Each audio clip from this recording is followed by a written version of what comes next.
Welcome to Tinker Tailor's Soldier Fry here on the mighty Loading Ready Run Video Entertainment Network. My name is Ian Horner and I'll be your navigator through tonight's proceedings. Joining me tonight, we've got Heather. Hello. And we've got Cameron. And usually this is a let's try program where we try new things out. We see if we can do them and we examine the results. We just see if they happen. Then I ran out of a lot of ideas. Thus Hobby Night was born! Where we can sit together and play with our dolls. So I will be continuing to work on the large and complicated and long Zoid Sturm Tyran. Cameron, what have you got on the docket today? I have a Warhammer 40k kill team Phobos strike team. Ooh. That I am hopefully going to finish building all the pieces for, because I've done a lot of little conversion work on it. Ooh. And they're fun. And they look cool. Yeah, this team apparently has a very low win rate, and Games Workshop has said most people lose with this, and then occasionally they just take a tournament. So this is a skill issue. Yes. Balance.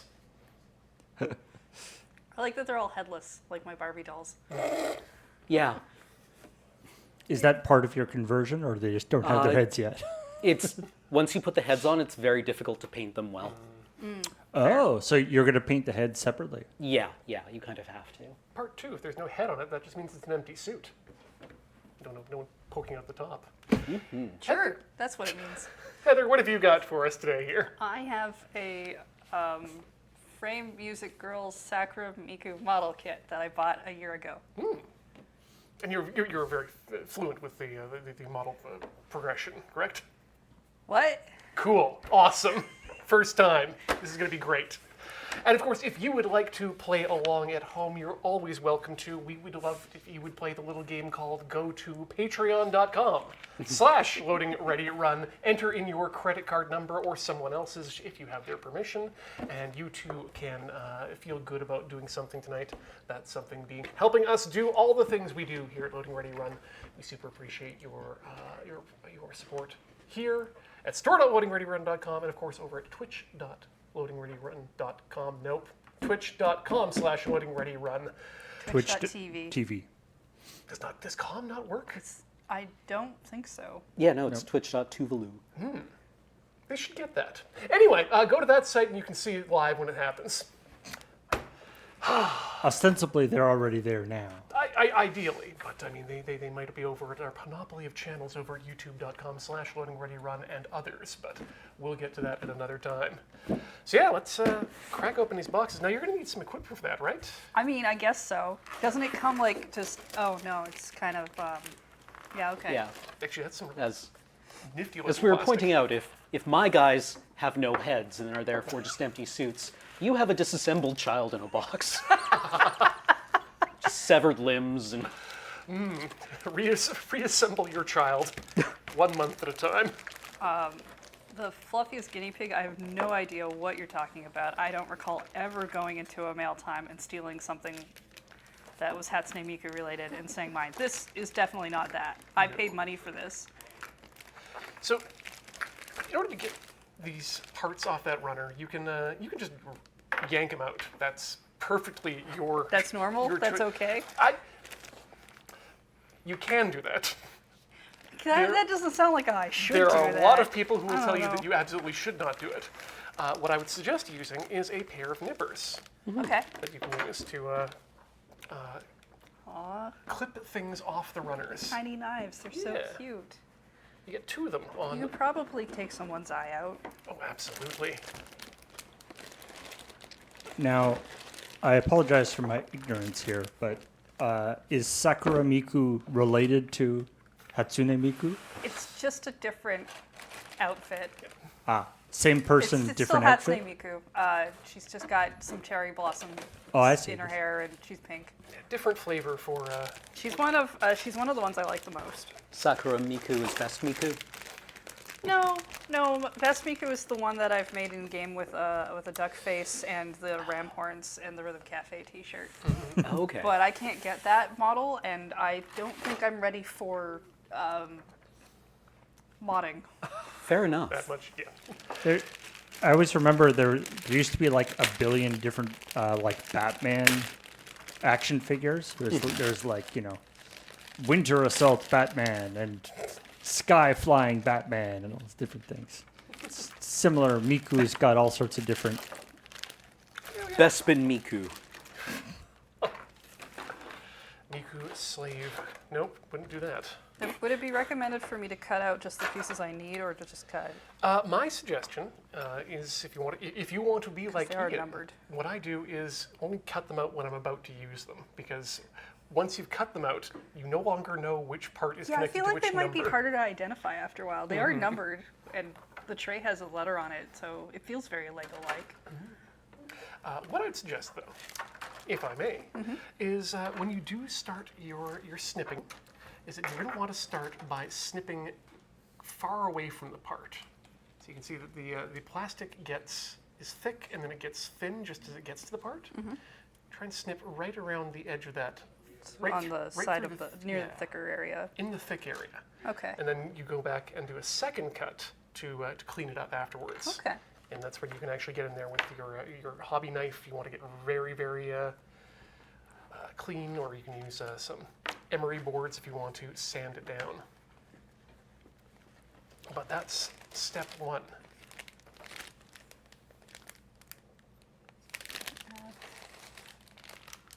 What do we got in there? So some human parts. Different kinds of plastic. Yeah, there's a lot of different colors going on. Just looking for the other portion of the step. Now, Ian, I recall you talking about marking where you were in the book. Sure didn't do that, Paul. But I think I figured out where I am at here, so I think we are okay this time. It's got an absolute braking system. Absolute braking system. Abs. Oh, ABS. That's what I was mentioning It's a earlier. type of plastic, I Yes. think, right? That's why I was talking about the different types. Is it all right? I mean, I'm assuming Miku's got some serious abs. Yeah, I mean, can. Because I think there was... Where did I see this? I was making fun of this in my brain earlier. Yeah, I'm sure I'll find it eventually. Yeah, exactly.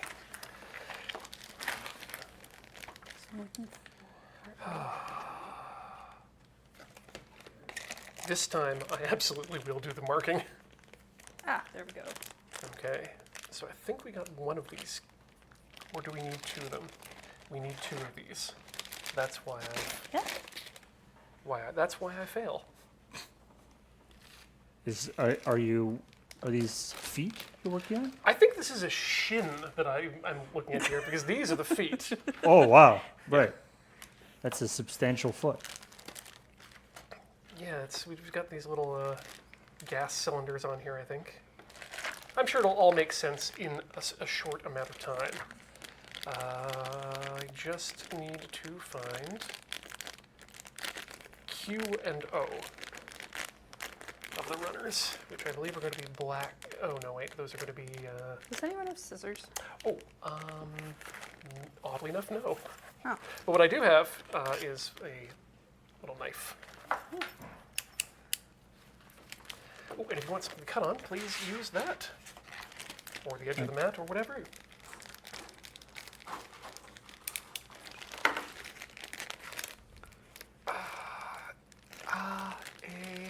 Wait, Q? Q! We do need that one. Yeah, this is now Heather for Sakura Miku. Are all your sprues given actually useful letters? That's a good question. Well, I've got L1 and M and A, and every part has a number attached Great. to it. So Wow. I think so. I think the current meme around here on these hobby nights is do you have so many runners that you start using non-English alphabets Oh, to refer to them? well, it's got a list of all the number plating, but I think I've got D. Oh, that's where it is. Palm. Oh, it looks like you POM. hit G. G, There you go.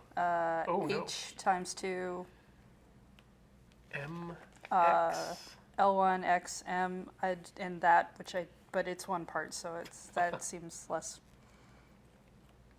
Okay. I don't think I've run out of letters or anything. That's lucky then, because I don't think my kit's that large. We've been How many letters do you have, Ian? all of them, and then a bunch of Japanese katakana as well. Oh, fun. Yeah, yeah. But you can read that, right? Like you've been to Oh, Japan and yeah. learned No, things I've learned to read katakana at least. Tell me, what runner do you think this is? H. Ooh, I'm sorry. So an H right there, no, or is it supposed to be an I? Yeah, no, it's still wrong. Yeah, it's still sideways, but that's letter A. Oh, fun. Yeah. Last episode, I spent literally 5 minutes going back through the sprues again and again, saying, I'm trying to find sprue O. Where is O? Turns out I'd already finished O, and the one I was looking for was the Japanese character O that I kept repeating as O, thinking that it was the English one. Yeah, Zoids, just once. But that's it. This is H. There we go. And I will need H later? Much later. Oh, how's your sprue situation, Cameron? Decent. Each of these kits is very simple. Just the chest is in 2 pieces, the legs are in 2 pieces, then there's a left arm, a right arm. Not much to go wrong. Yeah, head, backpack. Yeah, it's your accessory sprue that's Yeah, seems like they're impressive. okay. So the kill team that I'm assembling is in lore. There are Marines who wear special suits of armor called Phobos pattern armor, which is like the stealthy Okay, kind good. of armor. It's lightweight and it's made to be silent. And there are 3 different like kinds of Space Marine who wear that. And this kill team is a hybrid of all those 3 specialties. So in 40K, you would have a squad of each kind, and they all have slightly different armament and slightly different accessories. So what I'm doing now is that I've assembled them with all the equipment that's appropriate for kill team, right? Because that's the one with all like the micro specialties. But if I wanted to play them in Warhammer 40K, they all need to have grenades, a pistol, their correct knives. Specifically those. Yeah, because even if in kill team they don't necessarily all have that equipment, in 40K they do. You've got to show it. I just love the idea of power armor that's stealth. Yeah, I mean, like they're all 1,000 pounds, right? But Like I'm assuming that I always imagine Space Marines making like RoboCop style like in the servo noises. in the fiction they describe it as kind of like a purring noise, and it's supposed to be like I think it's usually described as being a little slower than what you'd expect of a again, human, but it and just then- doesn't stop. Is that? Right. Yeah, so you got the piece out, right? Yeah, Or a I got couple of 2 pieces out. Great, okay. I didn't want to go beyond that until I cleaned it. How did or that did feel whatever. with that? Seemed fine. Okay, It cut, and I don't know why that was surprising, but it came out. great. What I'm going to do then is I'm going to stop you right there, and I'm going to hand these over to you. Oh, These are the God hands. uh-huh. These are much better at cutting through the plastic. Oh, okay. The one thing about them is never ever twist the knife while you are cutting with them. No, you only do that to people.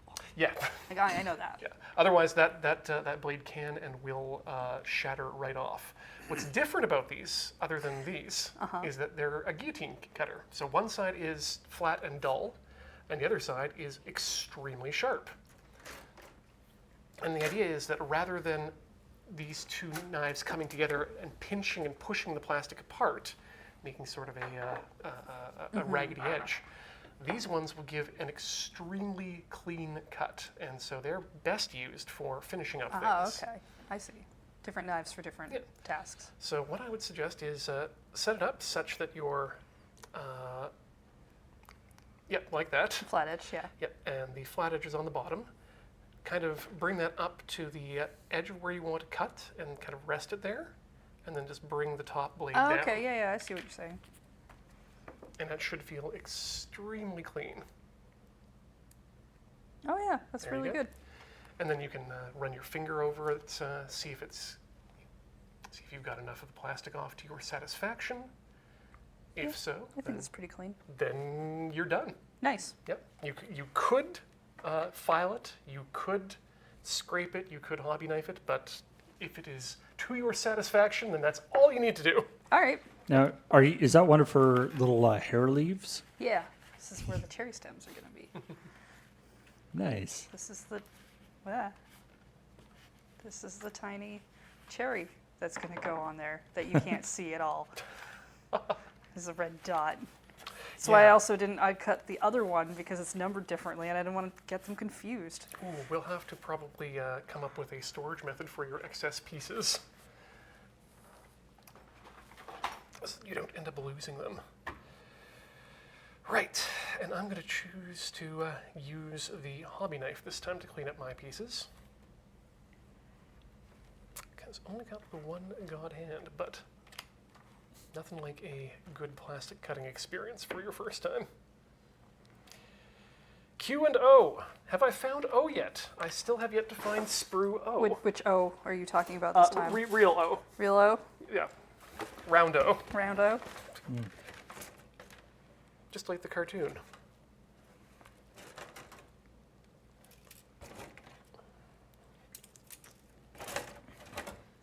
Uh-oh. I think that's a different, I think that's a reality TV show, Yeah, actually. no, that's me finding two O's of the wrong kite. Sprue OO. Yeah. You don't want that. Ooh. Oh.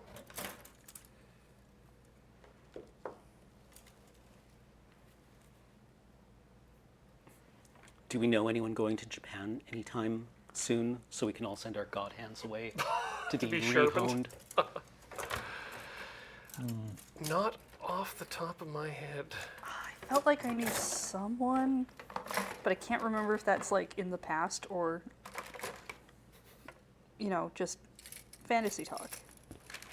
Yeah, did I dream it or did I actually know someone doing this? I think maybe we just need to have them sent over initially and then find out what hotel they're staying at to get the...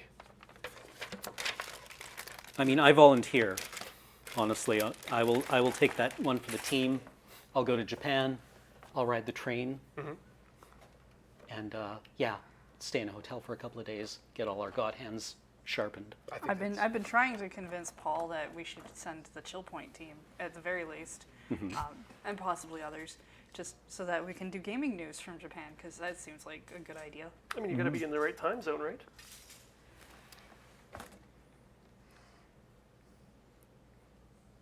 God, I hope I Didn't do what, Ian? didn't get rid of a piece that I needed, or a sprue that I needed. I don't think I did. I mean, it's probably going to be another few years before Anglo YouTubers can go to Japan again to make content. Be allowed. You know, there were They're just recently... banning everybody with the names Logan and Paul. Sorry, Paul. I know. Unfortunately, the name, combination of various YouTubers and various politicians with either first or last name Paul has not been great in the past couple of years. Hasn't been a great year for balls.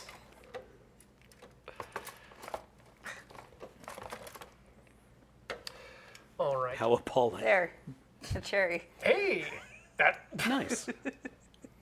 that's a great first step. Nice.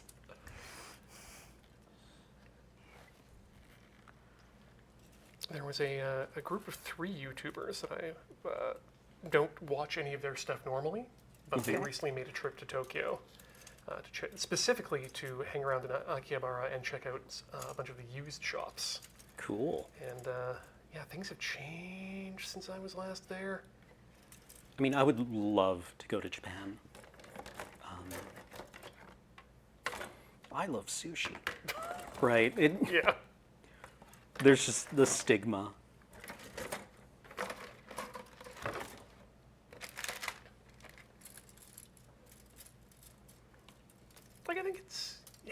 as long as you don't, as long as you try to just fit in, I think you're fine. Yeah, like I imagine it's like a lot of tourism where it's like, just don't be a weird, like, or a weirdo. You know, respect the people that live there, Yeah. and you'll be fine. You don't have to speak slowly. A lot of them do understand enough English. And if they don't speak slow, loud English either. Yep. It's not going to help. I always remember my favorite thing. Somebody who went to Japan. They said the worst thing was getting lost and bringing out a map, because people were so incredibly helpful that if you even start unfolding a map, you'll be immediately like they actually got to the point where they had to like hide in a back alley to look at their maps so they weren't swarmed by people attempting to help them. Yeah, actually, I mean, every time Beach and I went to stop and look at a map, there was definitely like 2 or 3 people suddenly like, oh, do you need help? And we're like, we haven't barely even decided that You yet. don't even know what question to ask.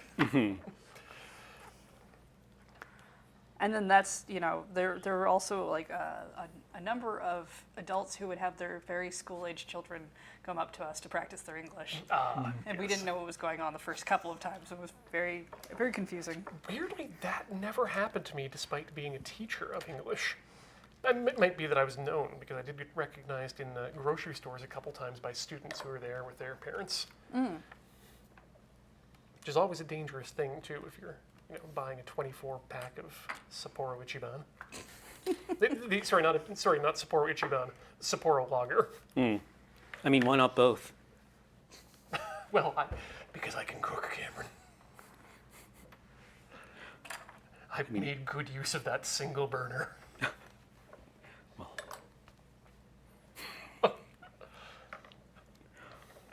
I just mainly like Sapporo Ichiban because I'm a fan of fat men falling off fences. God, that advertisement.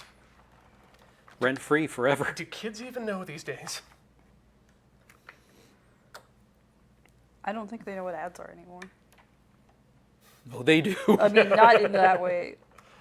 Yeah, I suppose. I'd like to give you a word from our sponsor. Where am I going here? PC, but not PC1. How many of the streaming services are deciding to up their rates and add a cheaper tier of commercials? I think it was the CBC, which has been doing some weird reporting lately in terms of a lot more human interest pieces, etc.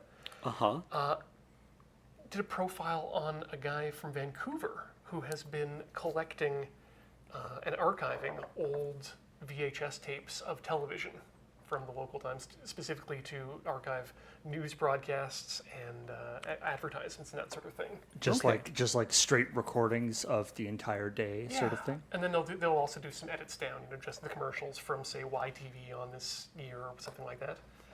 But he's got a YouTube channel, and it's, boy, I do like watching commercials from the 70s and 80s, but usually they're American, so you're getting that cultural whiplash of this is not for me. Right. But when you're sitting down and watching Canadian commercials from the 80s and 90s, that's that hits the real nostalgia buttons in all the wrong ways. And they used to do TV ads for like the cartoon blocks, where a bunch of the cartoon characters would all show up in the same ad, and they'd have the voice actors talk about like what was coming up soon. They don't really do those anymore. I think the unions have finally made sure that can't just be done for free. Well, I mean, it's also like most of the programming is less sort of localized now, right? Yeah, you don't need, like, I don't know, Patrick Stewart to tell you to watch TNG on, your local CBC affiliate anymore. Or do you remember the... I mean, if you told me to, I probably would. Do you remember the kind of made-to-assemble television or movie gossip shows? where they would be like, we're going to talk about what's coming up next on, Oh, Entertainment Tonight? yeah, kind of like, yeah, they were like Build-A-Box Entertainment Tonight shows where there would be pre-assembled like interviews with actors. Yeah. That from you could Giants. And they just slot them in. Yeah, and you could just film the other half of the interviewer asking. Oh wow. Same questions. God, you're Yeah. right. Yeah, and it would be like local newscasters interviewing Arnold Schwarzenegger. The interviewing. Yeah. That was apparently one of the innovative things that they did for Fraggle Rock, that Jim Henson figured out for Fraggle Rock, was that by having the segments with like Doc and Sprocket, they sort of edited them cleanly so that they were in pieces, and then when they distributed to affiliates across the world, they actually gave them the option to Put in their own. Replace- and so there's lots of international versions of Fraggle Rock that the Fraggles are just overdubbed, but the Doc and Sprocket are actually recorded redone using local actor, using native actors to wherever they happen to be. Fascinating. It's a super cool idea, and it was sort of an innovative idea that Jim Henson had to increase its reach, because he wanted to get it to as many kids as possible around the world. Right. And I assume that's how you also wound up with National Muppets in Sesame Street. Right? Yeah. Like we had Basil, and Basil was a polar bear. Then there was Remy? Louis the Otter. Louis the Otter, who looked like, Just kind of a naked child. he reminded me of like, I do not remember that one. he looked like your gay uncle who moved to Montreal Yeah. and now just wears shorts Yes. and has a beard and wears sunglasses, right? But I don't think he wore any clothing. I mean, other than the mental shorts. Yeah, I don't know. But he also had the skin that had this color. Yeah, like he looked like he tanned too much. The one that I loved, though, was, God, and I can never remember her name, but she was the third Canadian roundout. Wasn't she just like Yeah. Nan, or she had some kind of like grand matronly name? But she was a bush pilot and dressed Right. like it. Yeah. Yeah, she like piloted float planes or Yeah. something. Back when that was a going concern in Canada.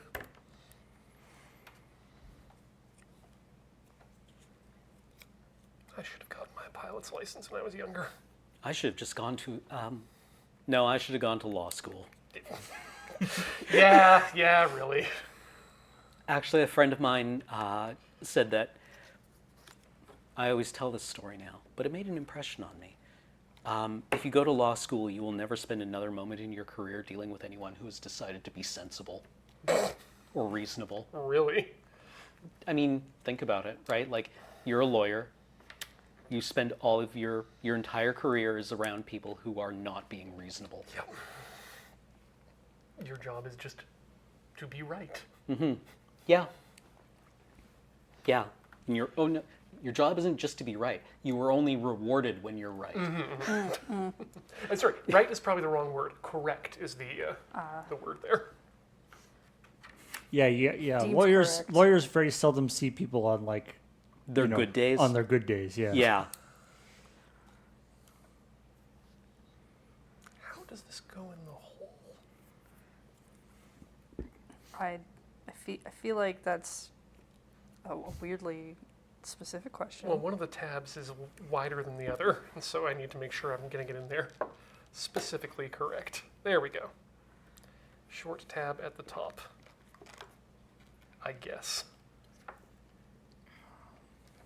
And then E2 goes there. Do we have any 40K players in chat right now who have easy act? No, you know what? I've got the app. I can just check this. I need to know if Space Marine Phobos Reavers carry bolt pistols. I when mean, they're equipped with bolt guns. feel free to ask chat to look up stuff for you. They're not doing anything. Yeah. Also, chat, if you look it up, you can race Cameron and find out beforehand. Maybe. Index, data sheets. Simrail in chat says yes, heavy bolt pistol. Heavy bolt pistol. Okay, and that's not just if they are. That is if they have the carbine. They still have the bolt pistol.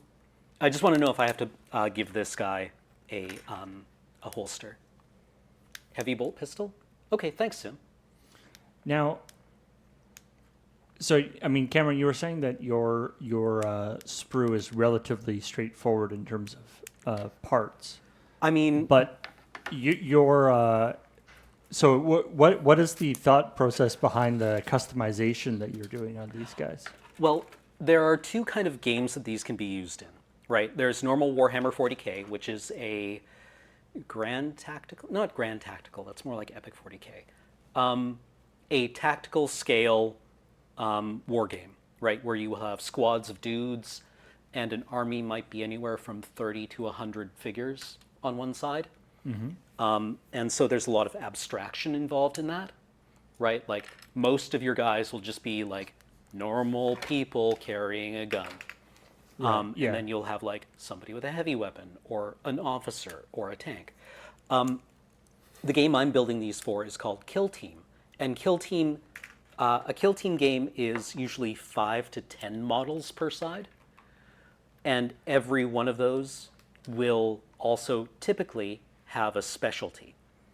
Like, for example, this guy in Warhammer 40K is just called, this is a Space Marine infiltrator. There's nothing special about him in Warhammer 40K. But in Kill Team, this is a infiltrator saboteur. And so what he does is he leaves bombs around and then detonates them remotely. And you modified him to be going. Yeah. Yeah, so he's got his finger raised to the front of his mask. And he's holding the detonator in his left hand while his gun is holstered. Or his gun is slung. Nice. Is the slung gun also something that you did, or is that something that is part of the set? That is from the set. This is an example of a gun where I built the sling. Oh wow! So you can see that's made out of a 2-part epoxy resin And that's just or the epoxy sling. putty. The sling needed to be a little longer than the built-in one. Yeah. So it's actually the same gun, just clipped off and attached to a different arm. This is the arm that it's slung over is actually the arm that was originally holding the mine layer mine. So I clipped off the mine from this arm because he's just walking around with it like it's a briefcase, right? But I clipped it off that hand, replaced the hand with like an open palm so that it looked like he was kind of like holding the gun in place while he walked. And then I put the mine on this guy, switching the hand, switching the arm, clipping the hand from a different arm, putting it on this arm so that it looks like he's leaning forward to lay the mine. So do you have a sort of a vision for how this team is going to look that you're sort of modifying them, or are you just kind of doing it on the fly? I'm honestly like struggling a bit with what I want them to look like when they're painted.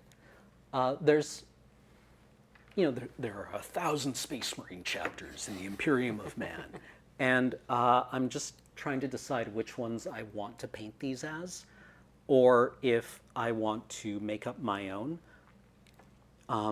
There's a couple of chapters that I think have, pretty cool backstory or interesting backstories, or whose paint schemes I like. I like the Rainbow Warriors, because they're from like the very first Warhammer 40K book, and they've got a honestly like very brightly colored color scheme. They're fun to paint. They look interesting on the battlefield. I like the Space Sharks because they're called Space Sharks. And I'm like, this is very 40K. Yeah, right? Like, They come from an era of 40K where the background was that the Marines were like at best paraliterate. They're like these dudes that have had like an obscene amount of genetic therapy done to them. They have new organs implanted. They're covered in scars from all the surgery they've done. And you know, it's a miserable existence, right? They're like the Sardaukar from Dune if you salvage 2 Sardaukar to make 1 guy, right? So they had some kind of redundancy. And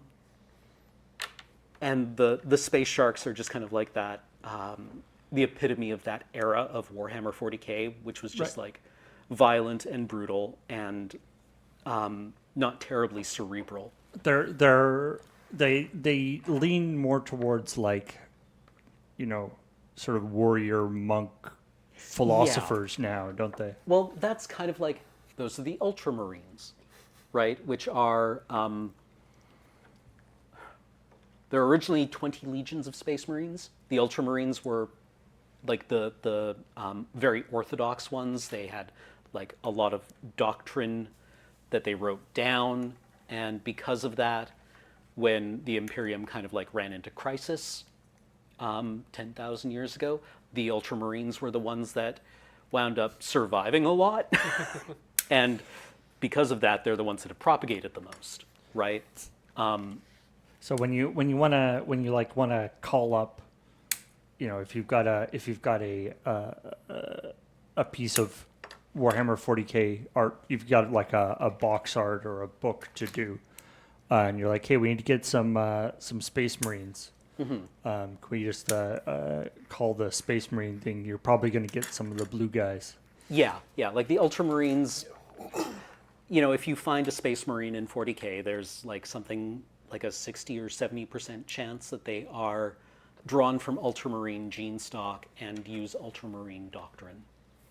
Just because during the Horus Heresy, the Ultramarines took relatively light casualties where everyone else just got absolutely brutalized.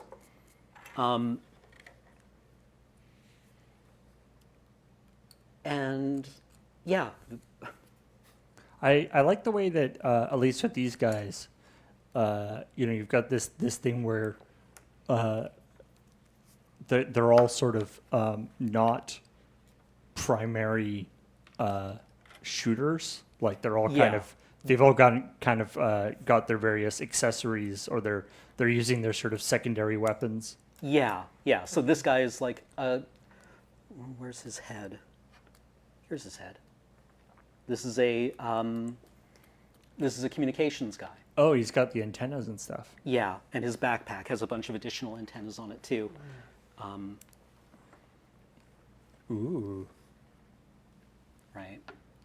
This guy gets the best Wi-Fi reception. Yeah. And this guy is a mine layer. This guy is a saboteur. This is a he's called a Helix Adept, but he's the medic. Oh, okay. This guy is called a Vox Breaker, and he is kind of the scanner and electronic warfare guy. This is a marksman. So he has like. Oh, he's like neat. You like extended the barrel of his gun. Yeah. To make it more sniper rifle-y. Yeah, I don't know. I'm not sure if it works or not, but it definitely like indicates that his gun is special. And he's got like the big sights on the top too. That's nice. Yeah.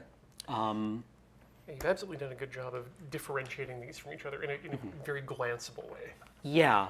And right, because I guess like you want the silhouette to be strong on the battlefield, so that it is clear to your opponent what the model is and what its capabilities are, because it kind of sucks to be playing a game and then build your strategy around something and then find out like, oh no, these guys actually aren't what I thought they were.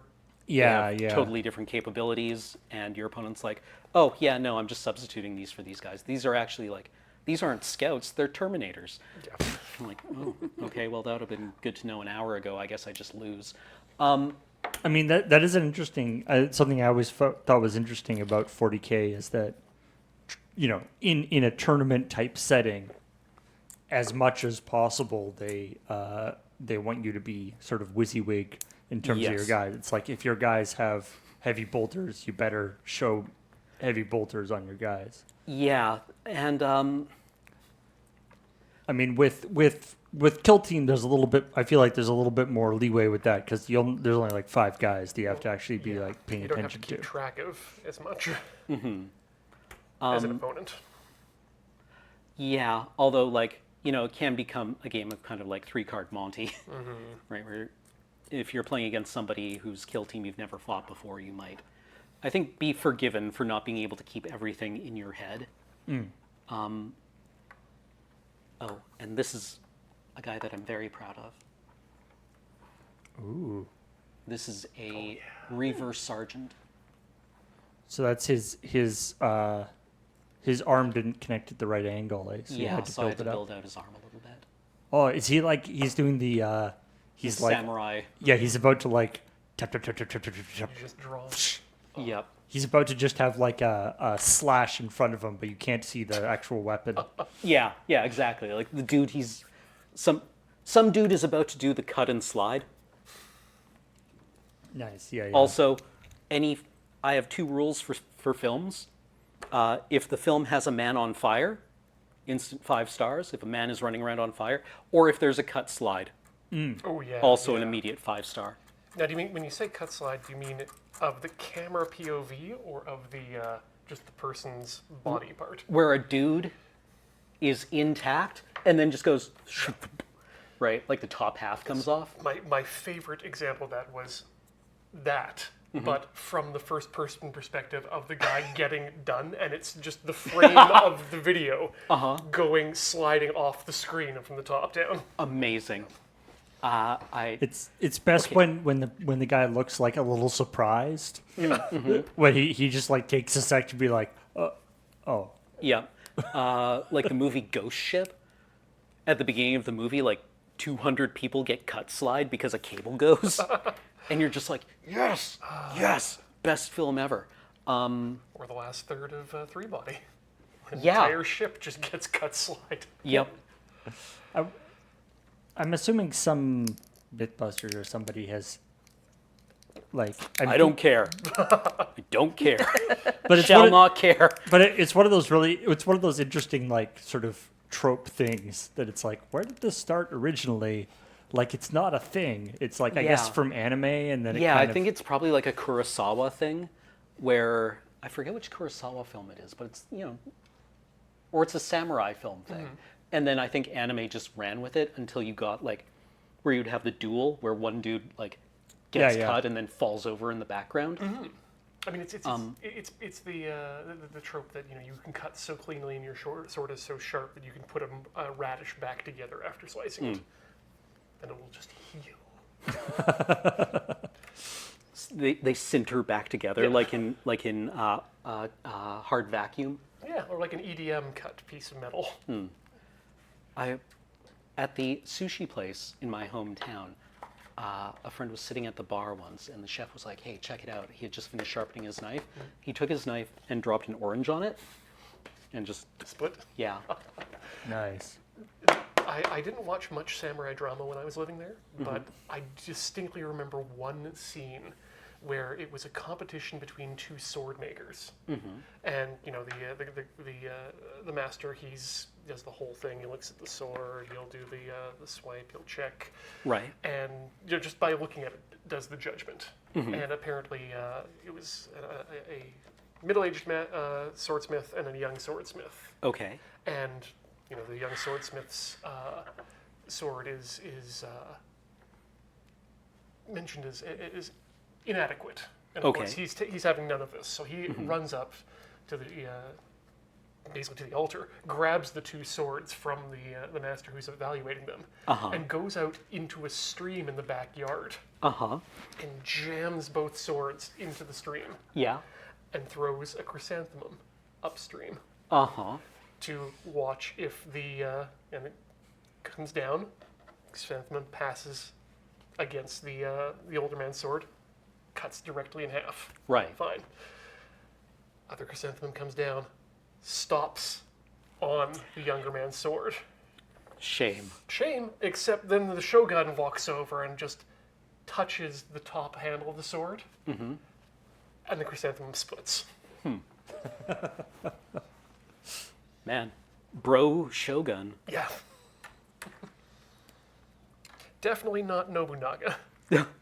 And I only know that only because he didn't have a stash. How is Miku coming along here? I see we got 2 pigtails already on the table. Yeah, I got hair pieces. Nice. And now I think I'm on the head. And that does traditionally come last in the combiner. Is the hair sort of semi-transparent? A little bit. I wouldn't say transparent. Opaque? No. Shoot, I can't remember how Translucent? these words work.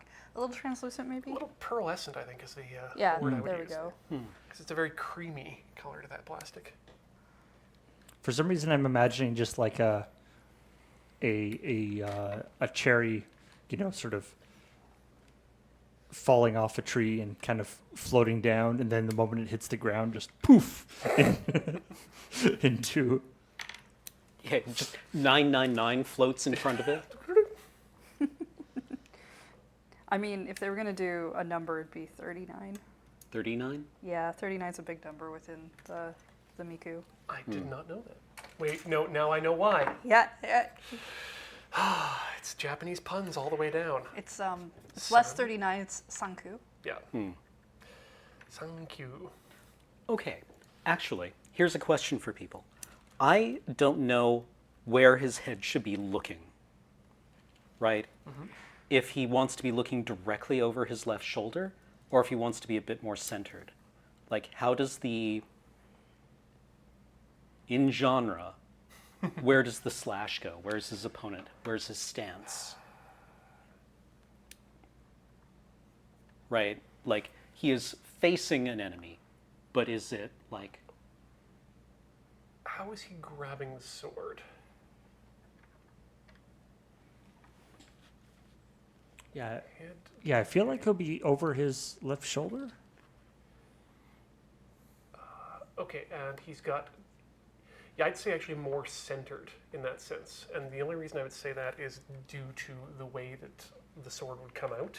Right. And you've got the sword blade down, Okay. which is opposite from the samurai Right, position. right, yeah. So in that case, he's going to be coming across probably with a cross slash, which I would guess is probably more of a frontal attack Okay. rather than a straight ahead up Oh, and yeah, because down. yeah, they would go crease the top of your skull with it. Yeah. Right.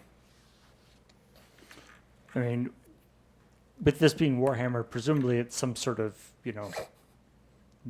vibro sword or a plasma sword or chain sword or I something. think these are just extremely like sharp knives powered by power armor.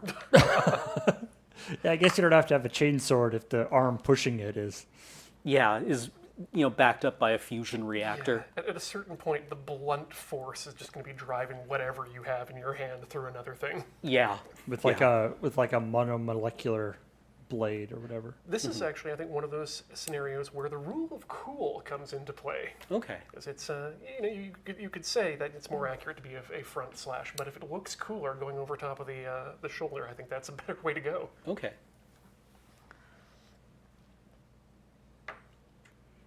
He's just not even looking. He's looking like back over his right shoulder. Yeah, he's on his phone actually. I don't think the Emperor is going to be commenting on his form, is what I'm saying. I'm curious to see if they ever do if they do something really weird for Miku's like 39th anniversary though. God, that would be great. It's not for like quite a while. I looked it up because it's just like how Yeah, because when will that be? Oh, I'll be alive for it. Well, at least I'll get to see it. as is evidenced, life it never die. How? Is this like finding out that Ash Ketchum should be like 42? I think canonically she's 16. Okay, and it came out in the late 90s? 2000s. 2000s? It's like 2008 or something. Yeah, yeah. But I remember oh no, she would have been, it would have had to have been 6. 7. Okay, That's that close. makes sense. Yeah, I think 2008 was when I was back in Canada already, and I mean, absolutely remember running into Mikus everywhere. I remember Vocaloid coming out in like late 90s, but It's Yeah, but that's Vocaloids. Yeah. I'm talking the character itself. yeah. Because there's a million Vocaloids. I've been down that YouTube rabbit hole. It's fun. I particularly like the opera singer ones. My favorite is still Sharon Apple Yep. she because I guess I'm a boomer. I don't know. I was gonna say she's got legs, but no, actually she doesn't. That's if there's one thing about Sharon Apple you gotta know. No legs. However, she does have aircraft carriers for arms. Ooh, yeah. Recently finished a Macross rewatch, the series, and there are some lines in there that hit differently in 2020. Oh, Captain Gloval saying, "Yes, we must spread ourselves out to the stars so that our culture may never die." Sorry, we need to colonize the stars, I believe is what he said. right. Yeah. But getting back to that Sang-Q bit, that was that has been drilled into my head simply because. Did I mess things up here? Yes, I did. Simply because there was a shop in my in Nagaoka, where I was living at the time, cream puff shop, that would once a year on the 29th of March hold the Sankyu Matsuri, or Sankyu Festival, or Thank You Festival. And they would sell cream puffs for 39 cents each at that time. So lines around the block, but they were delicious, and I am glad to have taken advantage of it. But yeah, big old pun. I really like it when I can identify a Japanese pun that's working on a English loanword. Yeah, I completely get you. It's why I like the subtitles, because they will often go through the trouble of not translating the pun, but telling you that the pun exists and what it is. The effect that the person who made Keikaku means plan Yeah. was attempting to go for. Yes.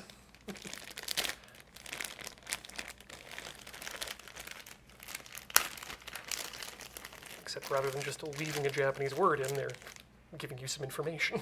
Yeah.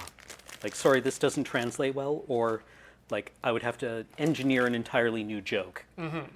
And I have an exam in the morning, and I'm doing this for free. Yeah, thank God that happens less and less. Exams? Yeah. Oh God, yeah. Okay, that feels better. I feel like I have now appropriately assembled this part. It's like there's a wonderful science fiction author, Stanislaw Lem, who's a Polish science fiction author and wrote a bunch of really great books in Polish. But the English versions of them are also really great. But a lot of what's so great about the books is the language in them, and there's all sorts of poems, and there's this one's called The Love Song of the Electric Bard, or the love something of the electric. Anyway, he deals a lot with kind of, stuff that would be called sort of AI things now, but that there's poems and songs and things written in English that are rhyme and are the same tone Right. as the Polish version, but the translator just had to write them whole cloth, basically. Yeah.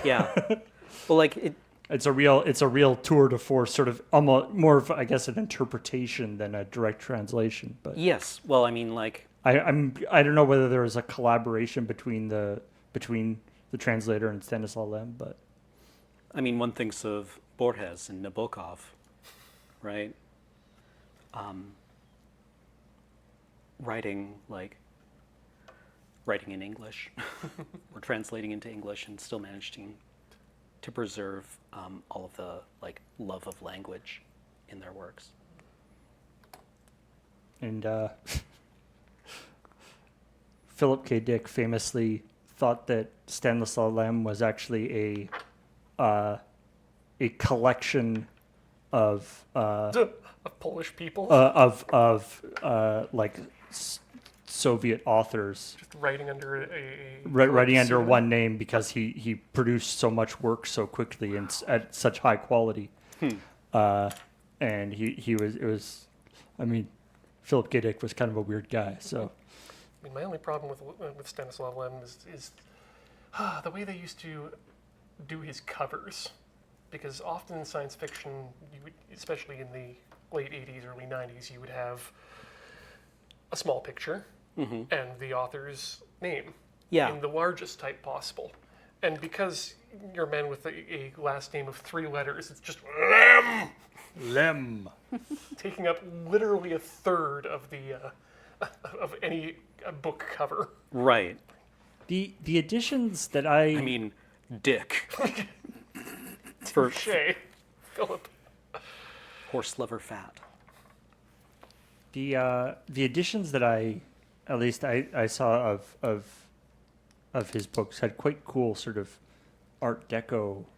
Yeah, like my dad had a copy of Solaris with this amazing cover that was like this weird alien architecture of like spheres and gates.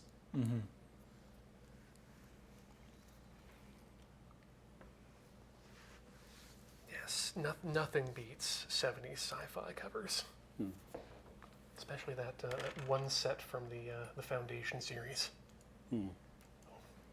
Hot Pants in the 3rd book.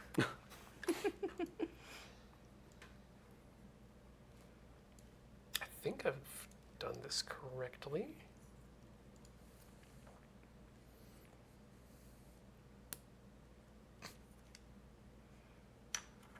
He said, with no one to be able to confirm for him. Does that? No. End up putting the legs on backwards and just has to reverse everywhere. Why is the mech making a beeping noise every time it moves? Oh, don't worry, that's how it's supposed to be. Amaro, you left the parking brake on. It's probably fine. You'll wear out the clutch, Amaro.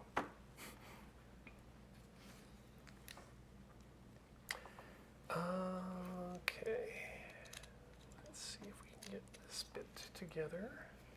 And then, Doesn't seem to want to sit flush, and I don't know if that's a problem or not. Just kind of sticks up a little bit. that one might be okay. It's the bottom of the head. You can see her little hair things. In that case, actually, you kind of want it to be not sticking out all the way, because you don't want it to go past the edges of the hair. I think. It's probably fine. Yeah. If not, you can always pull it apart and try again. That's true. Wouldn't be the first time it's been done on this show today. In fact, I haven't been paying attention to what you've been up to. we've got a lot going on, and we have now. Our first loss of the day. Yep. Oh no! Oh, Everybody, watch your steps. What have you lost? Some grenades. I dropped a grenade. Well, Goodbye, everyone. depending on whether or not the pin is still there, don't tell me. Don't worry about it. It's not going to be relevant for very long. It's probably just going to blow off a toe. If we're unlucky. Yeah, the trouble is when you drop something that's Gray? flat gray, Gray on against some gray gray. carpeting. We have the technology for this. There it is. ooh, Watch for the shadow. good strat, good strat. For a sec there, I thought you just like had your head like down on the table. You were just like, oh. Yeah, sorry, the hangover just hit. There's a I think it's like one of the new like Dyson vacuum cleaners has a thing where it shoots out a laser, like a fan laser Yeah, at just above floor level. at yeah, just like a millimeter above floor level, so that sort of highlights all the dirt around. Is the idea? Well, yeah, I thought they used LiDAR, don't they? Some of the Roombas do, but not for Yeah, not for. I don't think Dyson makes any Roombas, like any autonomous. I think they do actually. Oh, but really? It's not very popular because it's not as good as the other options. I just know that my partner has a robot vacuum that she likes that is quite old, and she likes it because it does not send her floor plan to Jeff Bezos. Oh, fair enough. Jeff Bezos or any number of the PRC. Yeah. Okay, that, well, for me at least, feels like a good time for us to take a short break here. I have assembled whatever these bits are. So we're going to get up, stretch our legs, swap our fluids, and we will be back with more assembly in just a few minutes. Please don't go all the way away.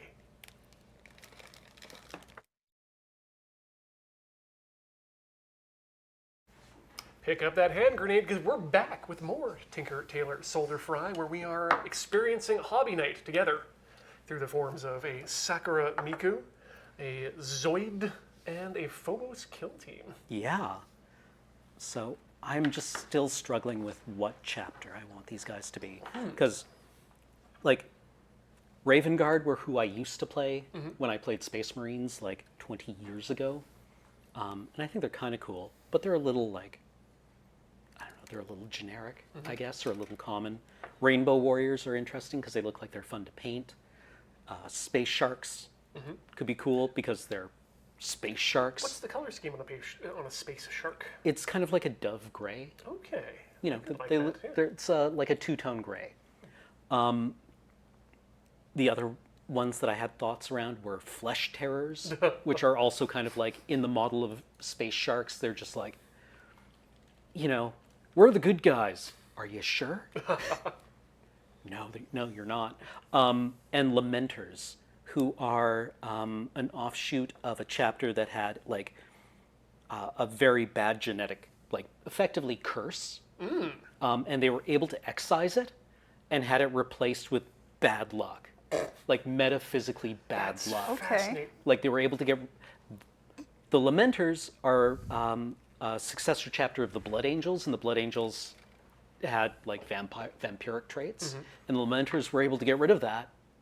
And then they got psychic bad luck, which resulted in the genetic curse reappearing in them afterwards and retaining the bad luck. Oh my god. So the Lamenters are just like walking around in the background of the setting constantly, like walking into tables and tripping over things. They wind up on the wrong side of, I think, 2 civil wars because they're just like, they have bad luck, right? They're like, oh, I guess we've been seconded to this guy. Why are we fighting on this side of the war? Right? And they've got like this, they have bright yellow armor, which is kind of fun to paint. Okay, that was what I was going to ask. 'Cause I thought the salamanders were the ones with the yellow armor. But... No, salamanders have like a jade green. okay, yeah. Now I'm just imagining a Space Marine just slipping on a banana peel. Yep.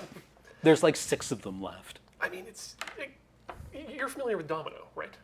The X person? Oh, yes. Okay, yeah. Again, it's a person whose mutation is based on manipulating luck. Right. And it's such a fascinating story device. Yeah. Cool. Manipulating probability, but only in the bad way. That's Okay. It's like, how bad could bad luck really be? Well, you have that now on top of what you already had. Isn't that what happened in like the opening credits of Deadpool 2 or 3, where they're all like skydiving into the mission. Yeah. That's Yes. And only Domino and Deadpool survive, and everyone else like winds up skydiving through jet plane engines or gets hit by a Yeah, bus on the way basically. down, lands in high tension power cables. yeah. Not it's not the opening credits, but it is. Yeah. It's a awesome bit. Because one person's able to control luck and the other person can never die. The it's like in Ringworld, Larry Niven, Yes. where they get one of the people they recruit to be on this expedition to this strange world is humanity has because of overpopulation, they do a lottery for people to have kids. Okay. And this is a person who is the product of 7 winners in a row. Like it took 7 generations of winning the lottery. And then this person here, and so everyone is like, luck. You can't have like genetic luck. That's not a thing. And then as the story progresses, it becomes clear that it is actually a thing. That what you're actually selecting for is extremely lucky people. Yeah. Serge was telling me about reading, I think, Chinese light novels. And the conceit that he often came across there was not like you were the chosen one. It wasn't like prophecy. It was just like statistically in a population of 10 billion people, you're going to wind up with somebody with extraordinary abilities. I mean, when you're a culture with that large of a population base and a planned economy and society, that absolutely sounds like a story beat. Yeah. I just thought that was kind of like an interesting conceit for, protagonist syndrome. That certainly takes away from the having to go with the bootstrapped up protagonist too. Of course the trick with this is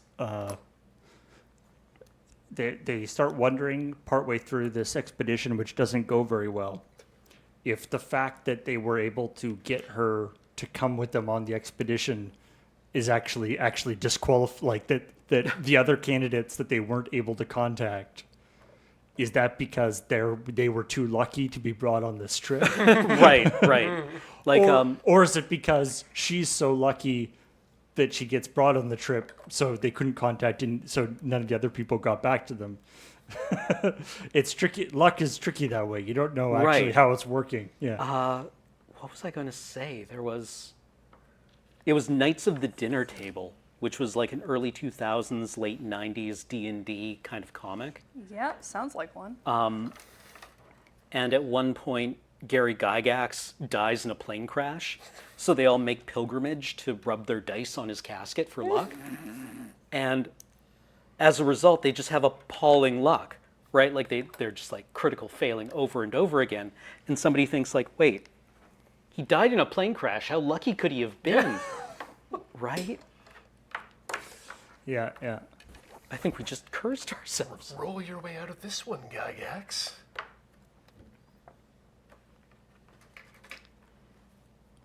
I mean, people roll over in their graves all the time, don't they? It's a well-known power source.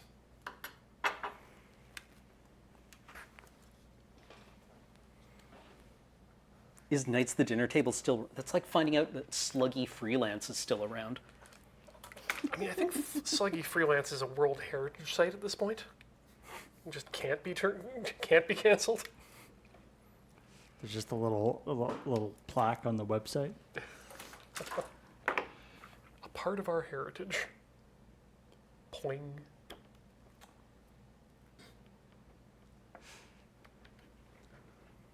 It's true, as Kikiryu in the chat points out. Yeah, the rabbit who you got the foot off of can't have been that lucky if Yeah. you have his foot.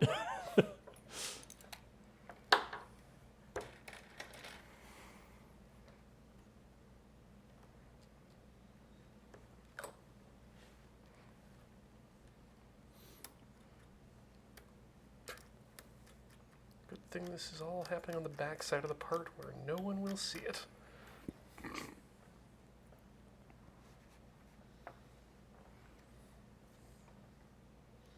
Gotta say, I do enjoy chopping off nubs from undergated pieces. Clean as a whistle. I always picture like a mouth whistle, unfortunately, and I don't feel like that's a very clean thing. I mean, I think they probably mean different kinds of whistles than we are used to anyway. Like, I don't think that... It's true. They're- What I kind don't of a think- whistle was known to be very clean? Yeah, they're not talking about a Fox 40. I'm pretty sure they're thinking about someone's nice silver bosun's whistle.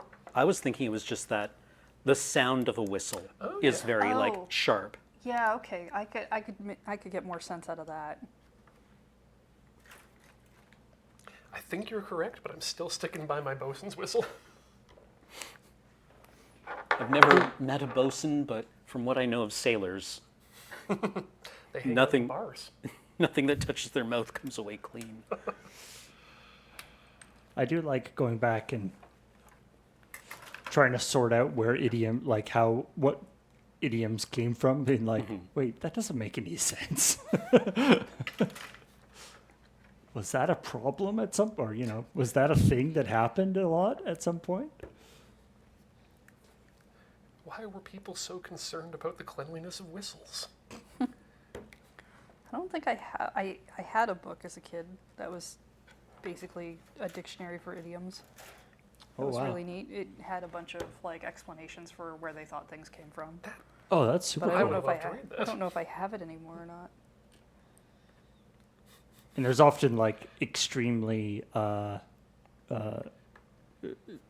divergent answers for things, right? I remember reading somewhere that somebody, in one of those kind of like etymology of a term, that the term "wet your whistle" came from a particular pub where the pint cups were made of clay and they had like a whistle in the handle that you would blow on to get another drink. And I was like, that's stupid. I like it. That's like that a lot. stupid. I hate that idea. Not only because it's incredibly contrived, but because I can't imagine getting 3 drinks in and hearing every 3 seconds somebody like blow a Fox 40 Yeah. and not wind up putting my own clay mug through somebody else's head. Can you imagine working there? Yeah, God, Yeah, I it's just the can. migraine factory. I've worked places with the Christmas album on 24/7, and then we clearly only had 20 songs. I can completely imagine being in a place where whistles just go off when people want things. But like that one's not even that hard. Like Wait, you're with, yeah, it's just like Your it's lips an are what you- yeah, it's an alliteration. yeah, right? and your lips are what you whistle with, and Yeah. that's gets wetted when you drink. Like that's not that hard to make the connection. Yeah. No, Paul, there must literally be a wet whistle at some point, otherwise. It's a reference to the ancient water whistles used by musicians in the 1500s with a warbling sound. And if you can't make the warbling sound, then you need to pour more water into your whistle. Is that Stuart McLean? Did I finally get to do Stuart McLean? Or land on a What voice was the one? character's name from Vinyl Cafe? David?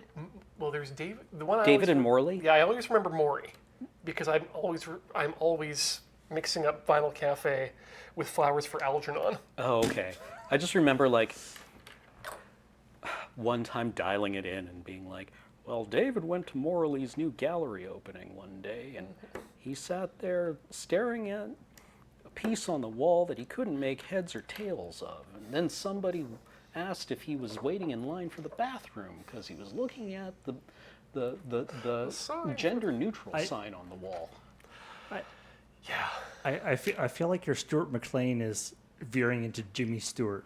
I mean, you go, so there. did his. This is for just the Canadians, by the way, or a very specific like Canadian household. The Vinyl Cafe wasn't in Maury's house, it was in your house. In your house. Saturdays at 2 p.m. It's okay, chat. I don't get what they're doing, what they're on about either. Just keep living. Deep Canadiana. Oh, I'm sure. that I also do not connect with at all. Final Cafe sucks so hard. I feel like I have relatively fond memories of it, but nothing like just sort of a general General fondness. fondness, but nothing like no like specific memories. But just sort of a general positive feeling. Association. Yeah. I was just always irritated that it wasn't Quirks and Quarks. Yep. I'm running out of time, Bob. You have to retire soon. Otherwise, I won't be able to pick up the mantle. Quirks and Quarks was a science-based show on CBC Radio.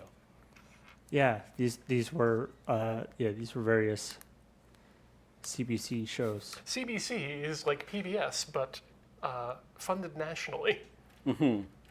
Or the BBC. Yeah, or like the BBC, if it was bad. BBC, but not as funded. Yeah. It's, yeah. I was reading something the other day that basically we can thank the Beachcombers for the British Columbia film industry as a whole. Just that much production coming around and setting up shop on the Sunshine Coast got the critical mass of people necessary to sort of have a film industry. kickstart the like Vancouver film industry. Yeah. Amazing. So they've decided they're going to reboot the series as an animated series. Wait, really? I'm not kidding. I mean, have they all been priced out of living on the Sunshine Coast? I feel like you that could would no be- longer make a living as a lapsed hippie. Shipbreaking on the Sunshine Yeah. Coast. I own my own boat. Cool. What's your insurance like? How are mortgage fees these days? I never go till the end. There's a good story about a wonderful series of plays called Letters from Wingfield Farm, which is a series of one-man plays, very, very funny. That famous sort of Canadian, actually, yeah, I guess he would be Canadian.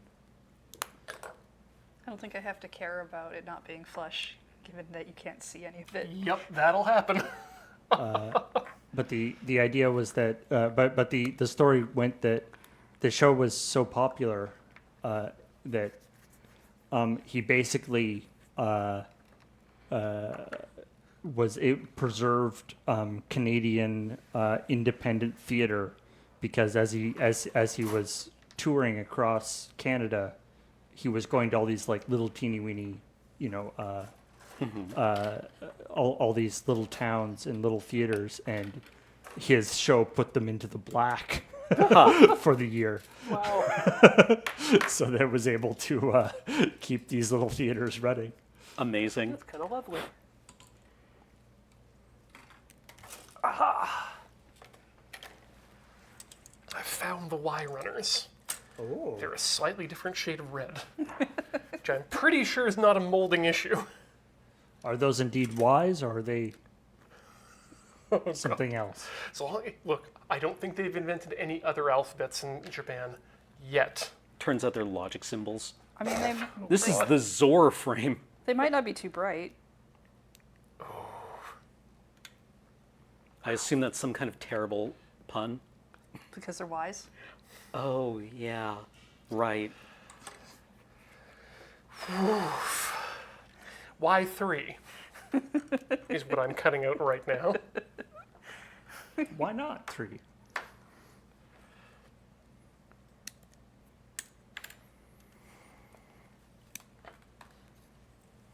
I think I mentioned this previously, but I don't know if either of you were here, but the Japanese Society for the Promotion of English for the promotion of moving away from and abolishing kanji had to disband. Oh, really? Yeah. They were looking to actually move Japan over to a completely Romaji-based system. So Oh. Western letters to spell out all their words. Right. There are no longer enough members of the association to continue running the organization. Yeah, I mean, like, if you're having difficulty with your language having a bunch of arcane rules, English is And not not your solution. yeah, it's not the solution you want. I look forward to the anime about their club dissolving. Needing that fifth member. Does it? Yeah, plow slough. It'll just be called, like, through the plow slough, right? I mean, Pacific is really just all you need to go with. Well, except I mean, Romanji doesn't follow the spelling rules of English. It just uses the sounds, right?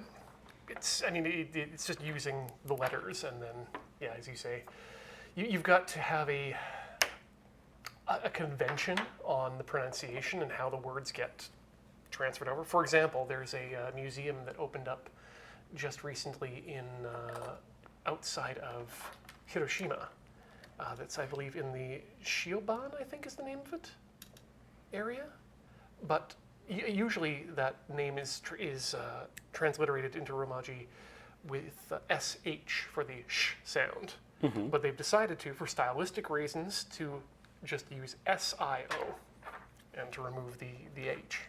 And you can just do that, I guess. Yeah, that's true. Yeah, having it. Not having like a very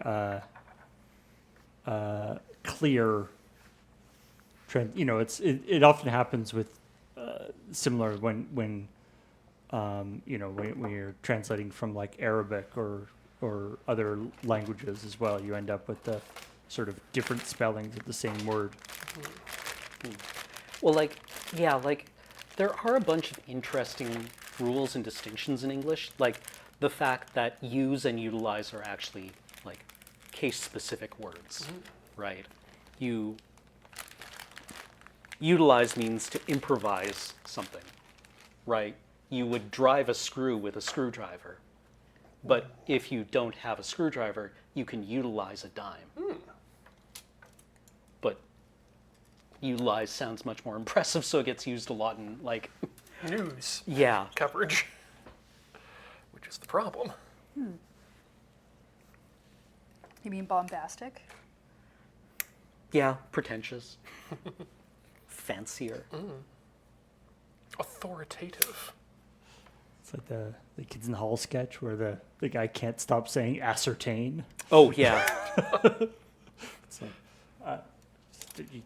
you got to stop saying. You know, I ascertained that I Yeah, yeah, just, yeah. You can't think of another word that. That fills that role.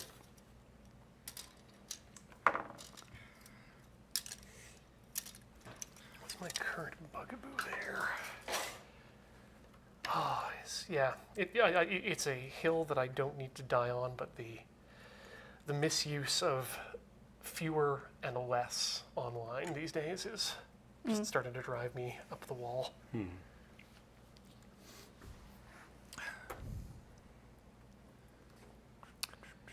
Bad cut there. Oh well.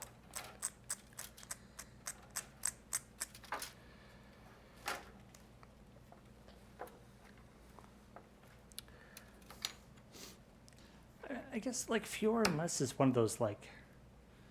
But why do we have to have a distinction? Like, does it help us at all to have two different words for the same thing if one is a individual items and one is a sort of Collective? Does it help understanding at all? Or is it just some kind of, like, gatekeeping thing? It's just like a weird, just like one of those sort of weird holdovers. I mean, yes, of course, English is not about being sensible. That's true.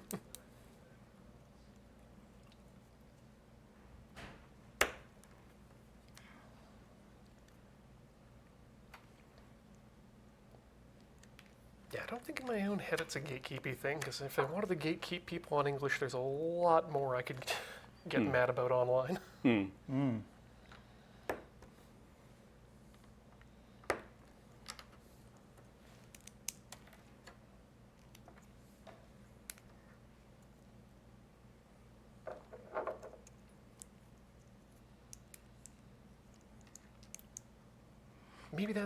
Maybe that's what upsets me, is that we do have this way of saying. You can say the same thing by saying this compression algorithm allows me to use fewer bits in this in this interaction, or you could say this compression algorithm allows me to use less data.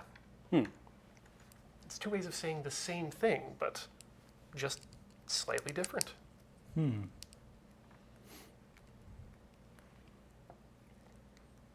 But saying less bits somehow feels clunky coming out of my mouth. I think that's all it really is.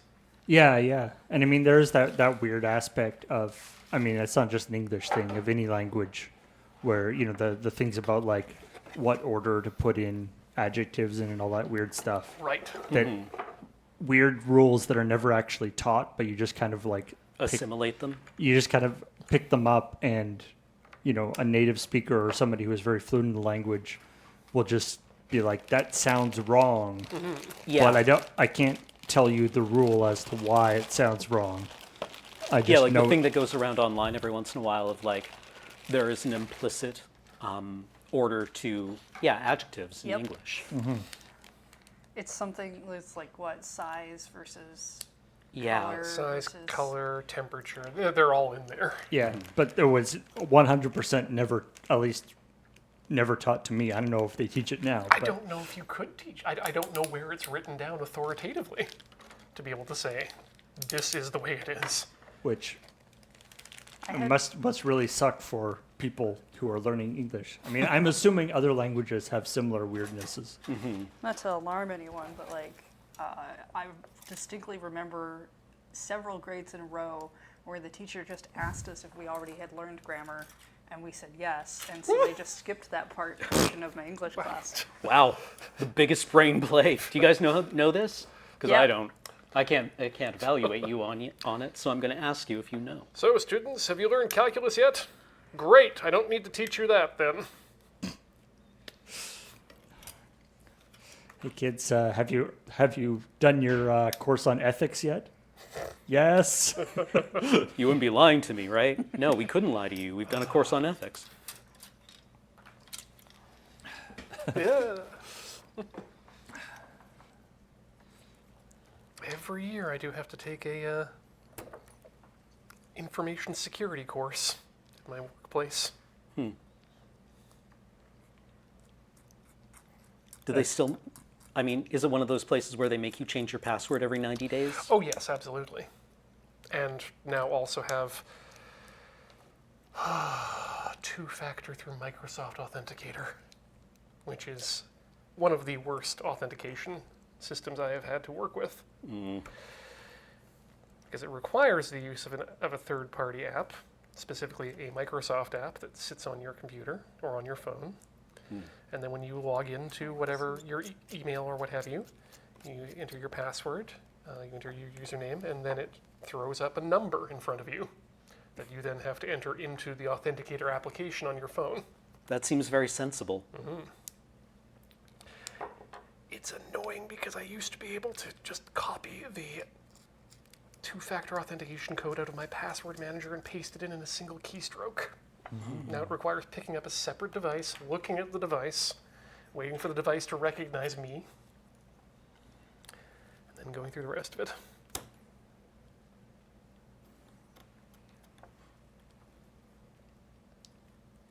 Security is why we can't have nice things.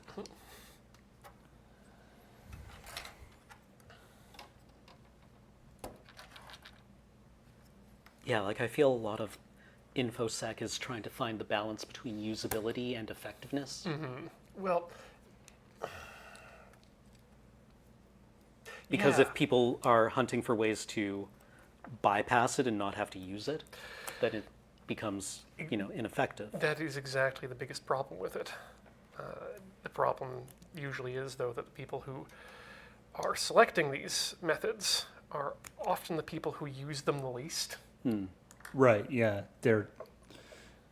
It's. Yeah, I feel like the whatever the yearly information security seminar is just like, when we tell you to rotate your password, that doesn't mean put a 1 at the end. Then I know what month it is. 1 is for January, 2 is for February. Yeah, I get- Genius! Wow. Yeah, the password. Yeah, the trying to defeat the post-it note of the password on the computer system is. Yep. It's a hard one.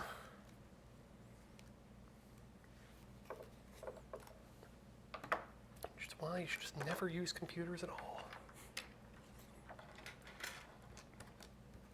It's like for the longest time, or for a long time, I kept seeing ads on YouTube or whatever for, Google Chromebooks and stuff, right? Where their whole thing was, do you, for that password you have that's so secure, not even you know it, or like, trying to get that, type in your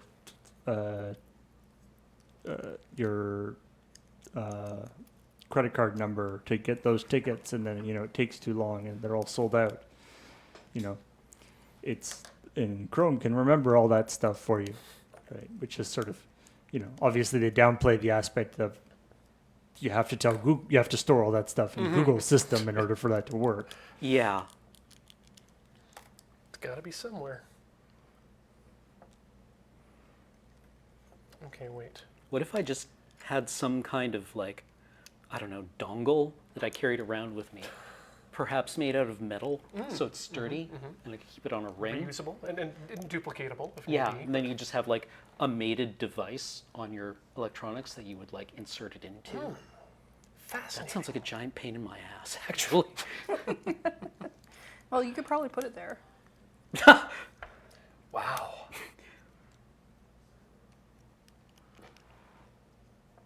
Right, that was Monday where we were putting compasses in our ass. In a Jackbox scenario. Just like the thing where now that Elon is paying blue checks for their engagement, all you do is you buy your blue check every month, tweet the stupidest thing you possibly can, set your phone on vibrate, and then cram it up your ass. Turn all notifications on. I mean, as someone who does regularly communicate with the people behind buttplug.io, that seems like the worst option.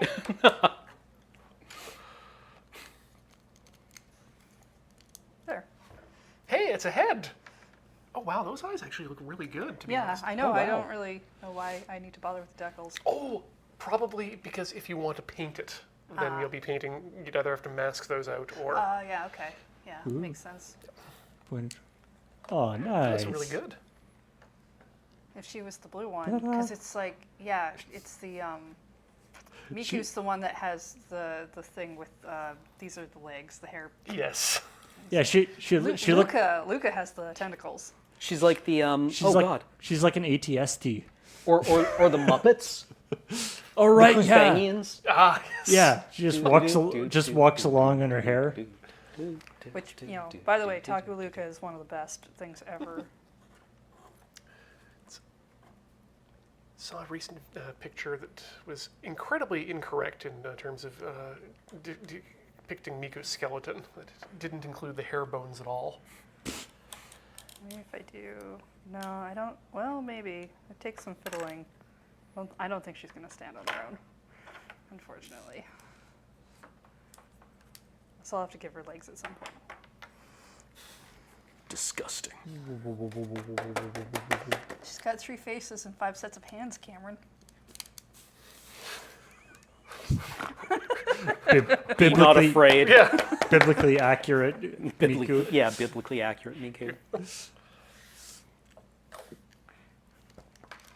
Do the faces all point out different directions from her head?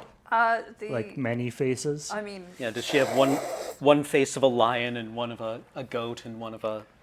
Is she a quintesson? Well, I chose the one with her mouth open, but the other two just kind of like, I think, are her looking in two different directions with her mouth closed. That's not how Vocaloids work. God, I recently found out that the prison scene in the Transformers movie with the quintessons had to have been animated by a person who had worked on Gundam Double Zeta. Oh? Because there are some Gundam mechs lying dead in the room, the prison cell, where the Really? Transformers get left. Yeah. Amazing. Love being able to track it. Innocent. Oh yeah, there we go. Biblically accurate Miku Oh, with yes. the cable management. Love a good cable management. Okay. I mean, all the quintessons are Miku, all the Sharkticons are Miku. We are all Miku, experiencing itself subjectively. Yes.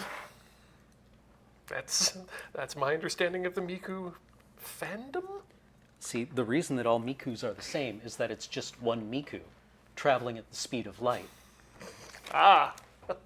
And we perceive it in many places at once. Just like, was that Oppenheimer?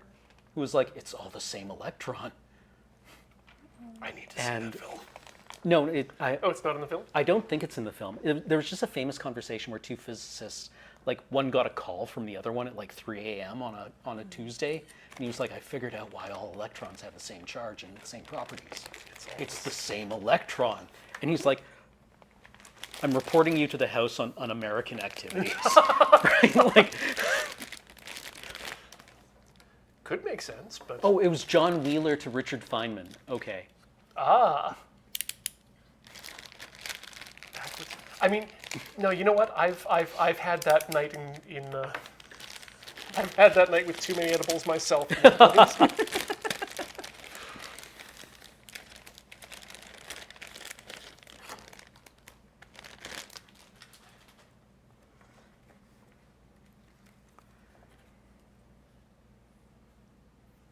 Yeah, we talked about the superconductor before we went on air, but I'm very happy to see that fusion ignitions are increasing. Cool. Yeah. Like just linearly with time? Like, yeah, exponential? just in general. Sorry, I mean human-induced fusion. Okay. Is increasing. Okay. We've just had, I think, at the National Ignition Facility, for the first time, a reaction that output more energy than we put into it. Cool. Yeah. It's not much, but it's a proof of concept. I mean, I still, it's a bit reductionist, but I still like that. I'm a big fan of fusion power. We already have one. Mm-hmm. It's free. We can, hell, the byproducts are just coming straight at us. Yeah. But yeah, a captive sun would be kind of dope. Then you could make Space Marines. Oh, you and your desire for a Kardashev Type 3 civilization. Hey, this would have a lot of waste. Good point. Good point, yes. We need to make sure that we're having fun. What's the point of a Kardashev Type 3 civilization if you can't waste the power of an entire galaxy? I intend, in fact, to waste as much power as I possibly can. First off, all that work being captured, that's being used on video games. I'm sorry. I was just completely superfluous shit. I was about to suggest that I'm sure Intel, the corporation, is going to exist at the same time we've managed to capture the entire power of the sun. Specifically, can you imagine the size of the Wraith cooler on this thing? I mean, I did love that somebody was like, with superconductors, we can finally create extremely efficient GPUs. With superconductors, we'll finally have high-speed rail. Yeah. It's not a part that's holding us back. Yeah. It's like, yeah, sure, we'll build all this amazing stuff now, I'm sure. Yeah. I'm sure it'll get put through now. Oh, yeah. What was really holding us back from living in a good world was, the technological limits. That's really what the problem was.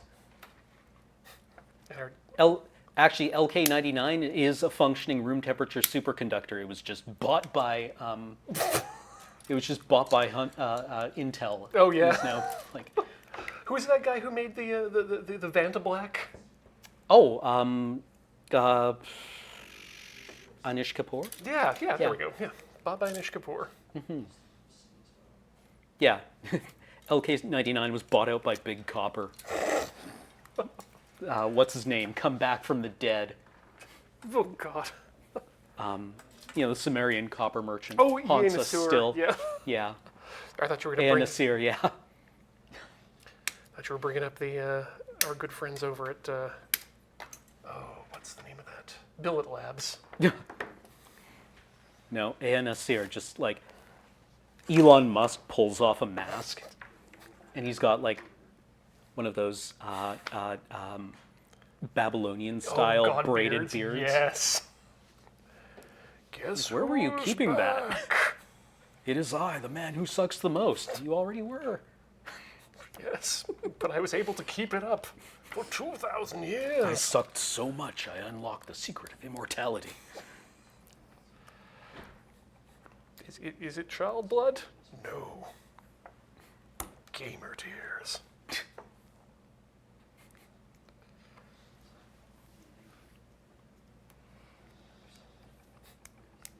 Continuing to live to own the libs. So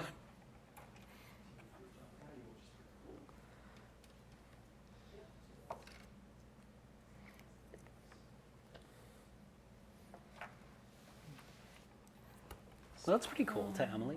I mean, I remember like Obama's science advisor on the Daily Show talking about how just painting roofs white in the United States would have saved like some absurd amount of power just from reduced cooling requirements.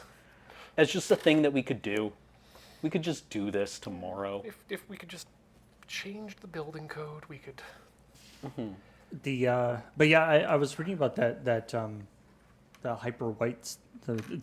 It's cool. It almost is like a reverse greenhouse. Oh. Whereas because like a greenhouse, the glass of a greenhouse, Traps the heat. allows visible light to go through, but blocks in the infrared radiation that the visible light heats up, and so the infrared bounces off the glass. Right. And so it's sort of getting external getting an external input of energy and then keeping it within it. And this is sort of the opposite, where it blocks the visible part but allows the transmission of the infrared part.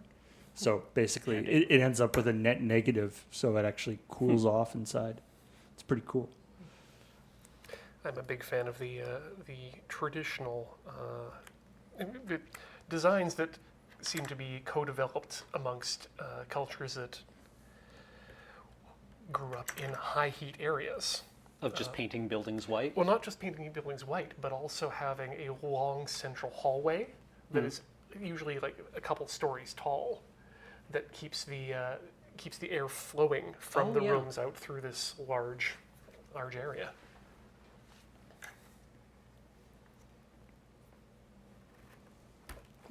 Courtyards, or kind of artificial courtyards. Right, but essentially like, I don't know, passive HVAC. Yeah, that's exactly it. Yeah. Right. Vitruvius sends the word. Make buildings for the place that you live in. Build them out of easily accessible materials. Look at the way things grow there, and then design accordingly. Use materials nearby.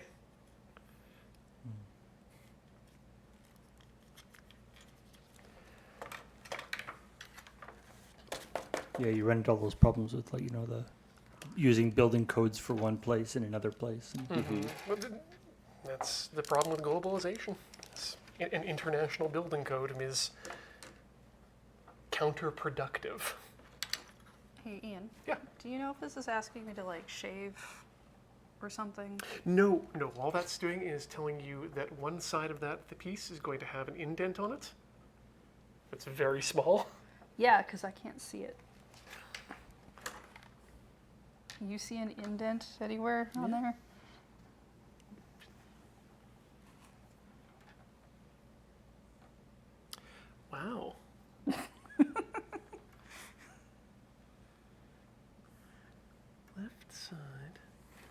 Because I mean, it can only really go in so many orientations. Oh, yep, I think yep, it's very small. But this is the side with an indent. I'll let you grab it back so you can see. But it's extremely small. I mean, that's where I cut the. Oh, is that where you? That's where I cut the spur. What's the piece? Because the piece is supposed to be oriented like that, showing a top-down thing, Yeah. and it kind of looks like it wants the indentation to be where one of these holes is. Yeah, I think it's But just I don't telling really- you which side is which. Don't really see that.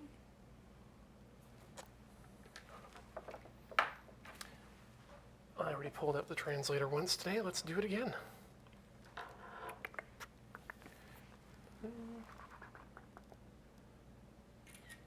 Nope. Stop.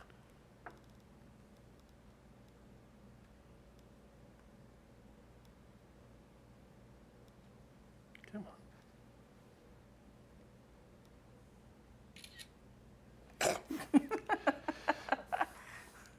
So that's a view from above. Yeah, I get that okay. part. I understand that. Yeah, I think it just maybe wants you to have it like that. Yeah, that's, I think, it. Okay.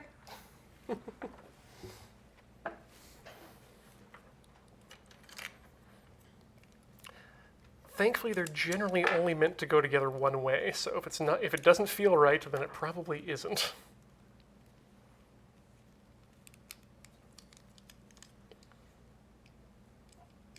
And it's always worth jiggling things around a bit.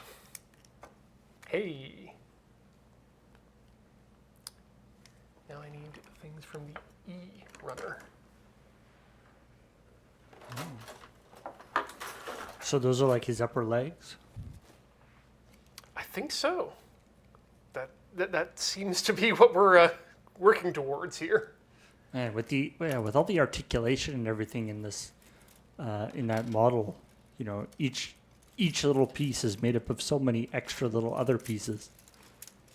It's quite impressive. The color separation is fantastic on this model, I have to say.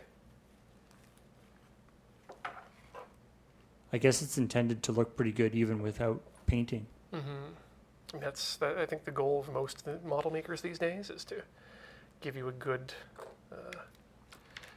final product, or something that's good enough that you'll be happy with putting it up on a shelf or playing with it. Excuse me. Apologies. This? Do you want this? Why'd you fling it at me if you want it? I'm honestly expecting Games Workshop to come out with something similar to that. Like as their like next generation of plastic kits are ones with color pieces. I mean, if they want to do that, they really have to upgrade their sprue technology. And it doesn't feel like they've been making any efforts in that direction over the history. Our Games Workshop sprues sort of notably behind the times in comparison to you know, Gundams and things. Just looking at the difference in terms of layout, and like, there's definitely not a problem with level of detail. That's for sure. But I think if you're going to try color separating something for miniatures of this size, Oh yeah. that's going to be pretty difficult, and you're going to end up with a lot more pieces that you'll need to put together too. I could see maybe on like tanks and stuff, like the big, you know, the bigger models. Oh yeah. Oh yeah. I mean, Yeah. when you're that size, you're effectively looking at robots size. Not every robot is a Gundam, Ian. Very good. In fact, most Gundams aren't even robots. They're technically Waldos. Because you can't find them? The term Waldo, at least in robotics, was originally used for something that was remotely piloted rather than Oh, okay. than autonomous, which is what the robot would be. But it's been a long time since I thought about going into engineering for robot design. It sounds like a like robotics 101 textbook in the world of Gundam. Not all robots are Gundams. I mean, I think that's where I pulled it from, was a textbook. Not for Gundams, though, but from probably written in the early 80s and then just sat in my elementary school library for decades. It was like not all robots are something. I think it was probably a book with Sid Mead illustrations about science fiction robots. Cool.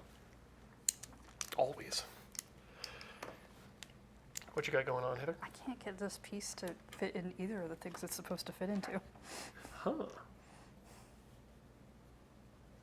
And I don't know if I'm just like not pushing hard enough, but it just kind of seems like they don't Those fit. definitely look like they're meant to be a singular snap together thing. So I think that's a joint. Yeah. I just can't get them to go in. May I give it a try? Yeah, go for it. Sure. Okay, so we got C. Yeah, so C13, Something like that. C14, and then this is F24. Okay, and then it's got a little bit there, so that goes in backwards like that.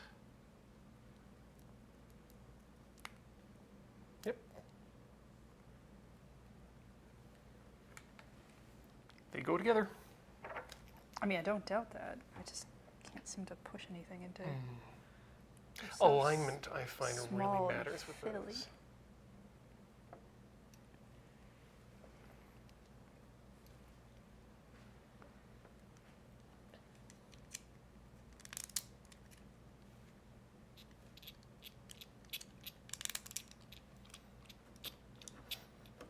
Yeah, if you try to come in at any angle, let's say.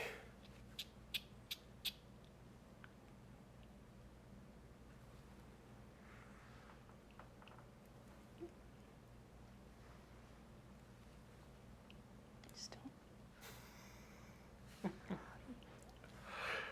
I can really appreciate the not knowing how much pressure to put on it, how much pressure do I need to get in there, how much pressure is too much, how much pressure Well, you will don't wanna- break this. Ah, there we go. There Got you it. go. I don't want to break it. Absolutely not. I have no idea if I could even get a replacement part.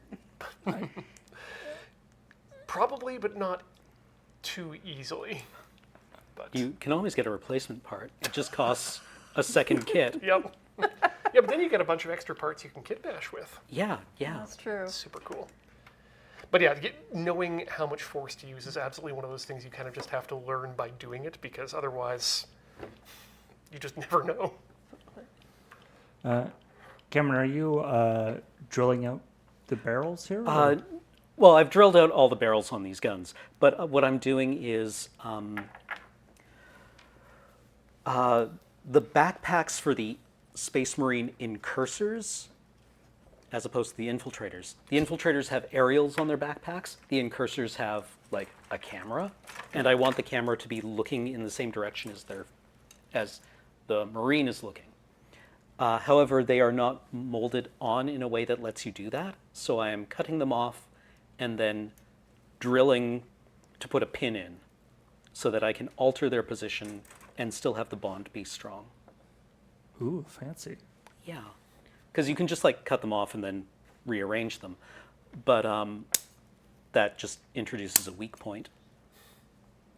Now, what do I you just do when did there's it- a I piece just- you don't know where, because it doesn't tell you what number it is. That one's numbered. It says ×1. Okay, so we are making jokes here. Yes. Yes, you need one of the, it's telling you that you need one of those pieces. And to be very excited about it because it's got an exclamation point.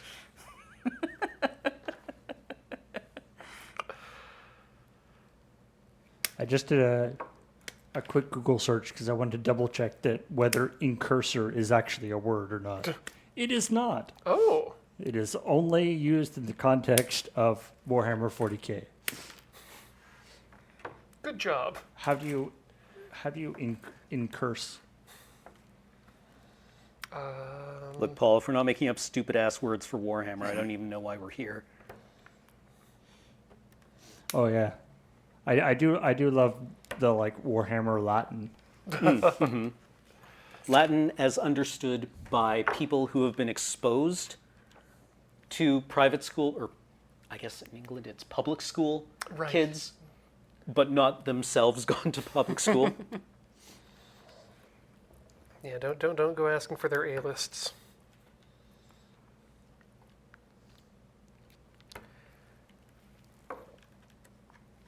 I think we've talked about it before, but have you ever magnetized any of your minis? Not really. I probably should, because it expands the, Flexibility? yeah. Yeah. There are some minis that I would like to magnetize, so that, you can swap out weapons. Okay. Well, I think if I don't finish, you know what? I'm probably not going to finish this this week anyway. But I'm honestly giving some real thought to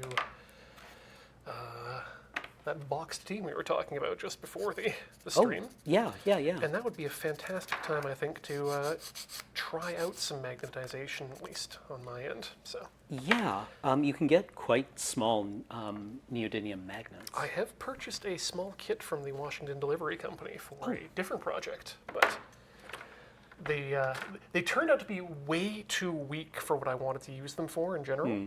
But I think they'd be perfect for miniatures of that size. They're quite common in Warhammer 40k for people like making tanks, because then you can just take off one gun, put on a different gun. Less common on small models because the ones that fit get quite weak. Right. The Space Marines that James had that Oh, Funko made? Oh, that Funko made for him, I believe, had their arms were. Oh, really?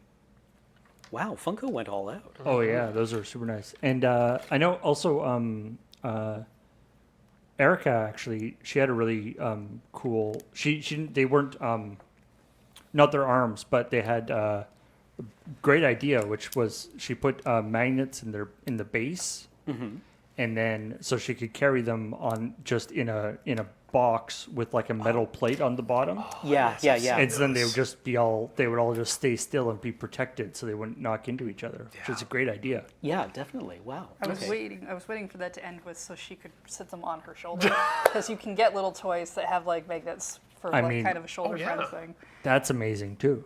actually just like a little plate that you put in your shirt, in your epaulets. Because you all have shirts with epaulets, I'm sure. Yeah, I only bring them out for special occasions. Yeah, they help keep my Sam Brown belt in place. Does this want me to do it all at once, or do I get to do it from the other side?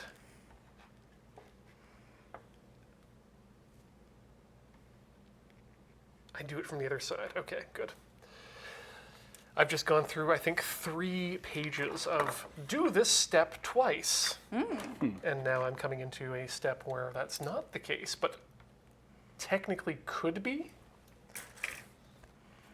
When they ask you to do something twice, do instructions often just be like, do this times 2, flip around? Or do they go through each step again? Amazingly, no. So here's how it's written out in our book. We're actually doing models from the same company, which is kind of rare. But yeah, 2 times. Oh, okay. Yeah. Just do it twice. Make a leg, make it another leg. PCH. You were PCH. Click it. I'm imagining Heather's Miku. You know, she's got the head, and now it's just gonna like grow one of those like little. It's gonna grow like a little body out the bottom of the head, which will then just slowly grow larger and larger and larger until it matches. I Yeah, mean, I think that is actually what's happening. That fits with my understanding of the Miku life cycle. And then at some point, you know, it buds off into a separate Miku. Well, that's how they procreate. Yes. Right. Mikusis. Jesus. One of the cherries falls off her hair and it's dropped behind her.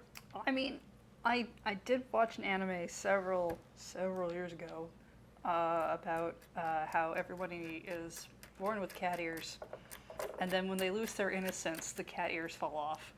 And that's how you can tell.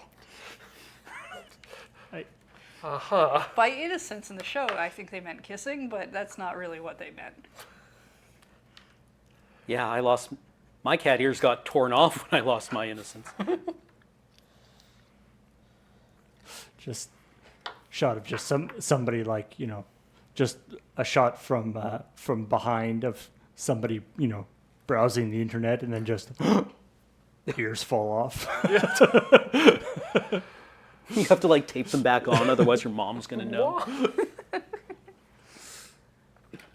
Went to the website you shouldn't have gone to. Oh, we had such high hopes for you. Why? We don't remember. You've known me since I was born. What made you think that? Oh, that's a tiny piece. There's an R?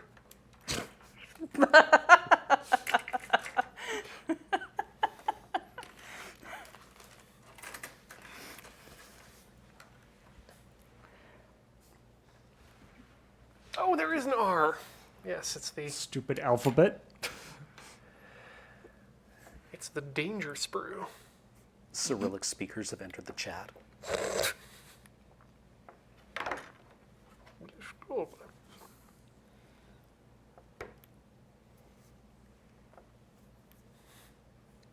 Of all the parts of the L99 LK99 debacle, my favorite was still the Russian cat girlfriend.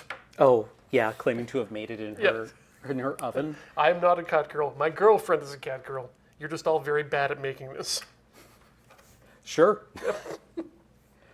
What was the part again where you put lead in your oven and brought it up to 900 degrees? We have special oven for lead. Do not worry.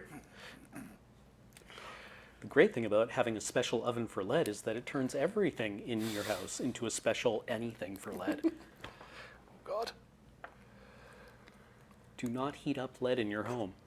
God, I was just thinking about what it must have been like to be back in the good old days of typesetting. The hot lead linotype machine. Eat hot lead. No, don't eat hot lead. Let it cool first. That is such a teeny weeny little piece. On this train, we have one rule: never, ever, Never ever, ah! let it cool. Yep. No, it's just a little bit of flashing that I didn't quite remove right. So we're just gonna rub that down. It's one of those. That's one of those pieces where you're like, is this a piece or is this just a bit of the sprue that I am cutting off? That I trimmed unsuccessfully. Okay, I think it goes up like this. I mean, it does because it fits into the space in that way. There we go. Is that a tail light? I mean, it might be. It is a robot. How else are you going to know when the robot's stopping? Does he have a tail? Oh, yes. Oh, then there you It's go. right there. Doesn't look like a tentacle at all. Here's one I prepared earlier. All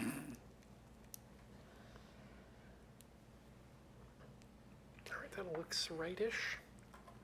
So it is right. And finally, an S1.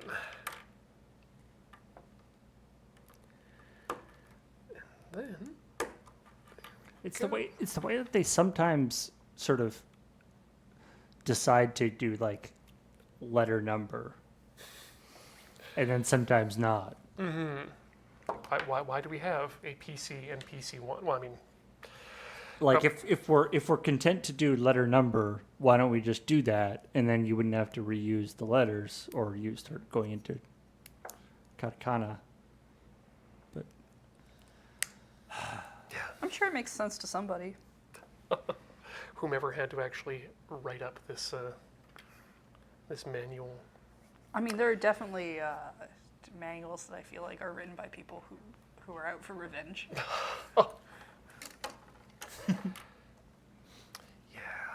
I would love to see a documentary on the life of modeling a plastic model via the pieces to go into the injection machine, and how much of it is, like, how much of the layout of the parts is automated and how much of it is just hand moving things into the correct position. yeah, You just yeah. hit the button called optimize. Yeah, that's. I mean, that's I bet there are very sophisticated algorithms these days that they can use, considering what they can do with like 3D printer slicers and stuff. It's probably kind of a similar operation. Probably actually much more similar to CAD programs, to be honest. I remember just reading this week about KiCad, the open source PCB layout program. Just added a new set of scripts that looks up a chip's footprint and will auto lay down pads and support holes for you just perfectly in the right position. Oh wow! I mean, at a certain point, designing the traces on a circuit board is just a straight up like traveling salesman problem. And I do think that's something that's been properly automated, but again can be probably optimized by hand. E16. One day I'll eventually make my own circuit board. As somebody in the chat mentioned, I kind of want this to, you guys keep going, and then you finally end up, you've built both, you've all built your things. Ian ends up with a giant mech with, a little skirt, and Heather has Miku, but with a giant tail coming out the back. I mean, that's not too far off of what I do in the video game. For I some mean- reason, I found a video online that I think I posted in the 40K thread. It was on Twitter. oh yes, that one was fantastic.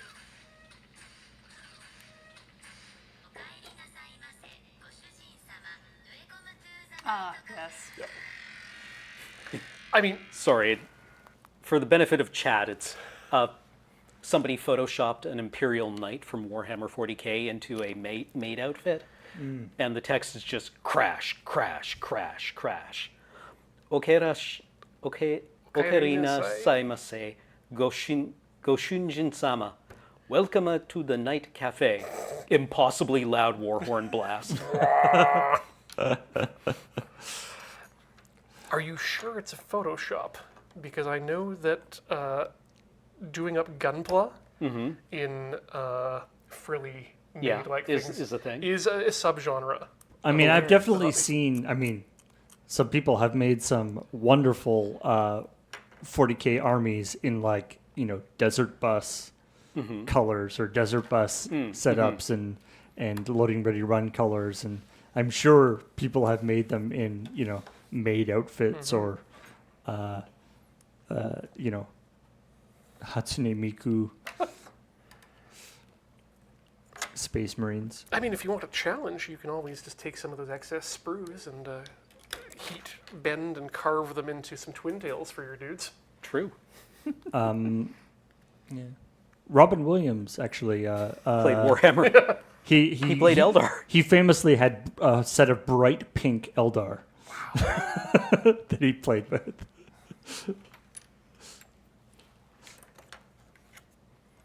wonder if he got Zelda involved at all.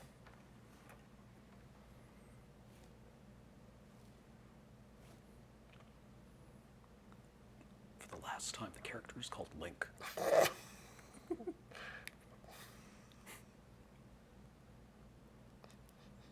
She's a real person, and she's my friend. What is that from? Someone, yeah. Oh, God, I can't remember. That said, also, if you are watching, for some reason, Zelda... Wow, how did I forget your last name? Zelda, if you're out there. Yeah, Zelda Williams. Zelda Williams.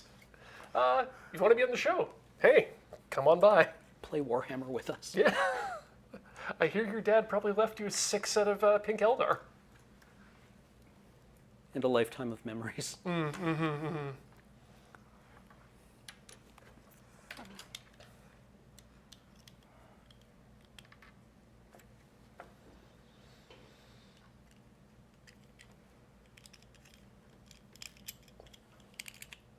the grim darkness of the 40th millennium, that's all we have.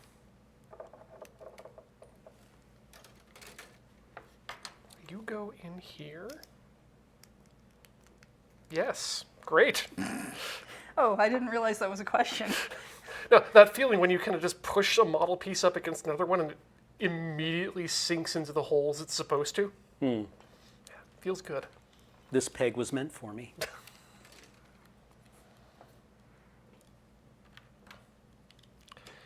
And as for this little bit here, where does that go? Oh! Just a cheeky little recess up there for me to stick my slot into.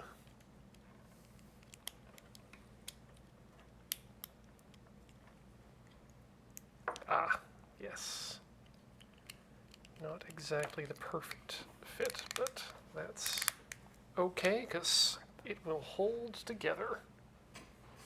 Uh-oh. No, I see it. My pieces are bright pink.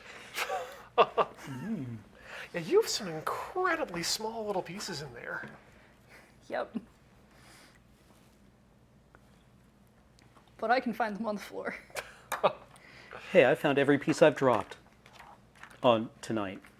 You've noticed you dropped. Yeah, that I've noticed I've dropped. I mean, technically, Cam's guys are supposed to be stealth marines, so the fact that they blend Thank you, in, Paul. the fact they blend in makes sense. Thank you. It's the flavor. Mine's a performer, they stand out. As long as their enemy assaults are going to be taking place on Ray Broadloom? yeah, in commercial carpet, they should be fine.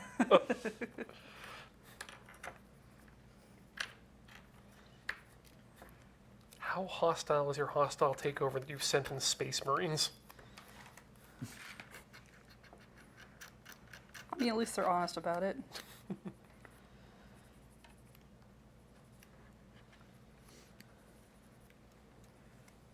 I mean, probably even the,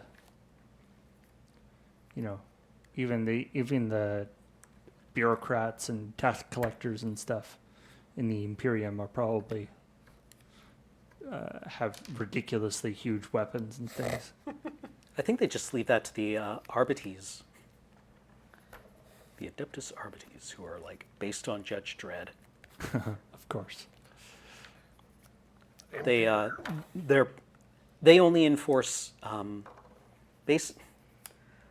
If I'm remembering the lore correctly, and this may have changed in the 2 decades since I've played a lot of Warhammer, planetary governors generally have a lot of leeway as to how they run their planet, as long as they, pay their tithes. They're pretty much like have free reign to how things go. With some exceptions, and that is enforced by the Adeptus Arbites, who are space cops, only they don't deal with criminal matters, they just kill your governor. Internal affairs. Yeah, internal affairs. Nice. Their entire thing is that they're designed to kill. Their weapons are all designed to just like trump everything the Imperial Guard has, or the regular Imperial Army. So yeah, just basically one step above. Yeah.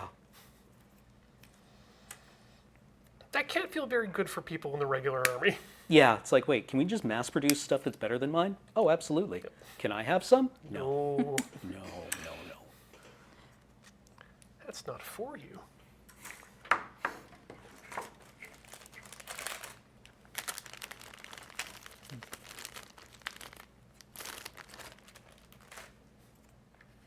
Okay. 4 more of these, and I have all 4 of them. Zoids is a trademark of the Tomy Corporation Limited and used under license. How many more stamps on your stamp card do you need? For my Zoids? What, 4 more and 5th one's free? Does you get a free coffee or something? I get sometimes I get a free extra piece, Oh, but it's rare. There we go. Always feels good to dump a sprue.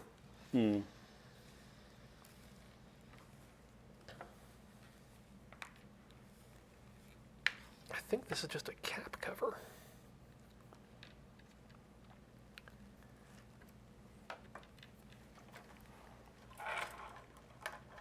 But why purple?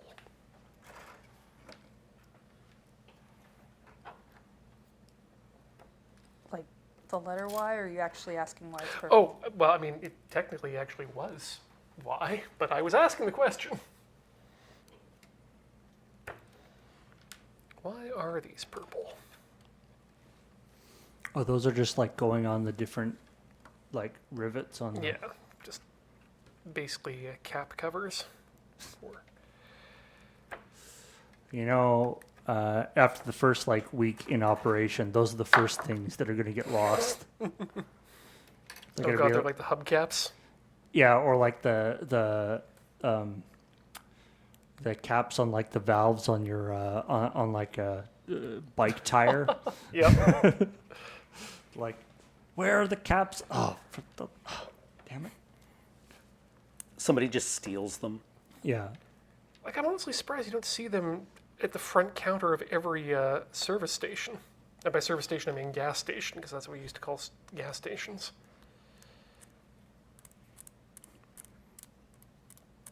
Service station. Oh, Mr. Fancy French word.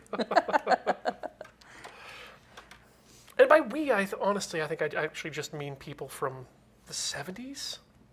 I spent a lot of time trying to impress people who are older than I am. And now I'm the old one. And nobody's trying to impress me, Yeah. at least as far as I can tell. This is not an invitation to try harder if you are. Sure is for me.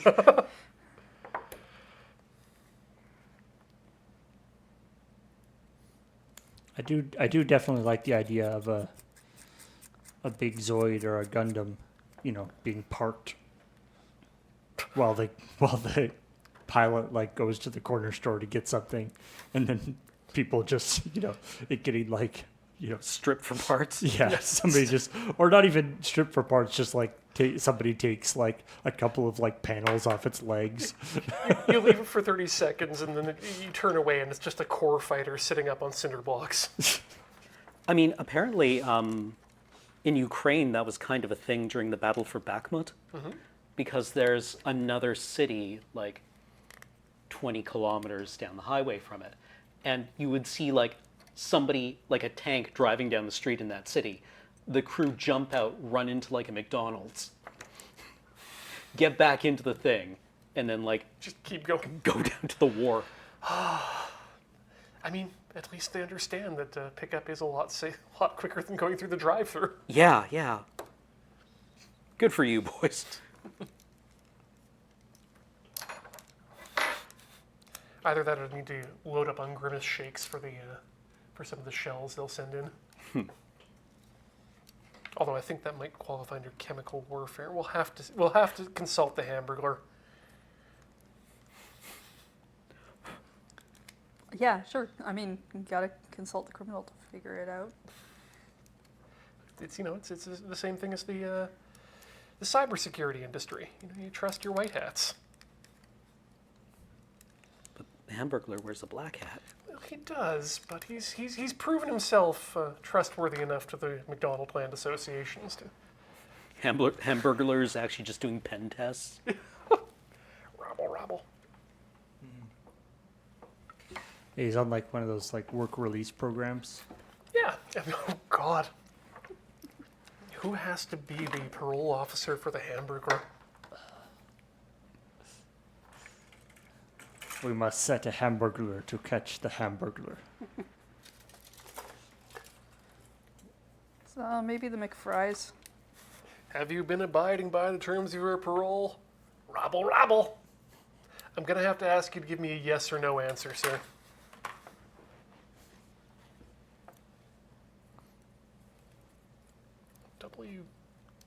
Does anyone remember the old CTV program W5? Vaguely. Okay. Barely. Wasn't it kind of like a meta-journalism show? It was. Because, of course, the 5 W's of who, what, where, when, and what?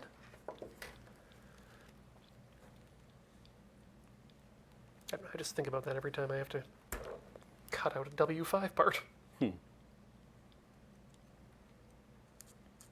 I recently found out that the Fluvog has discontinued their CBC line Yep. of shoes. I really like their radio line of shoes. Yep. I appreciate the continued naming convention of using broadcasters' first names as their replacement for their radio line, but Oh, I didn't know. Have they launched a replacement for it? yeah. I was looking at them yesterday thanks to a reminder about footwear. At least nice footwear. Nice boots, by the way. Oh, thank you. They were a gift. They are lovely. But the current replacements are known as the Peters, Oh, after Peter Mansbridge. cool. Yeah. Fluvog is a Vancouver-based shoe designer. I have worn Fluvogs almost exclusively for about 20 years. They are a very good shoe. And if I was smart, I would have purchased some Fluvog boots as opposed to the Thursday Boot Company boots that I did, but it was an experiment, and it's fine.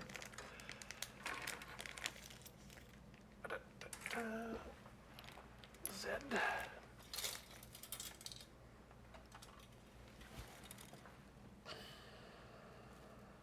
The Z is not dead. We need Z4.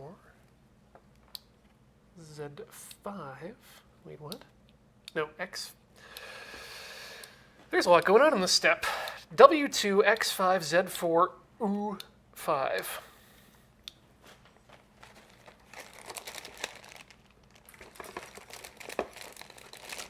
So I guess we'll go with W2. Wait, no, let's get our Z4 first.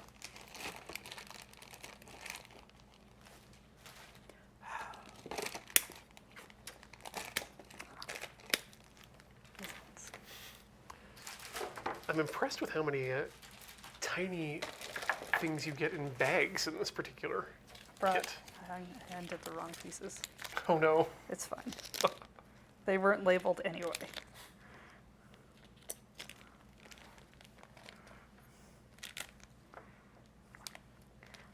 Oh, I found the skirt pieces, but not the right skirt pieces.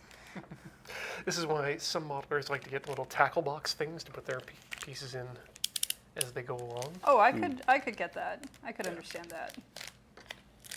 Do she's got multiple skirts?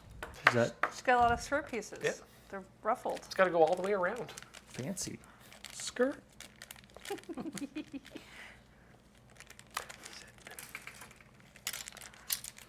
Okay, and then W22. There is a W2, right? Yes. Exactly, the W22. Oops, sorry. Sorry, I've got a lot going on here in a lot of different places, so. No need to apologize, or, as the gorilla says, be upset. my jimmies remain unrustled.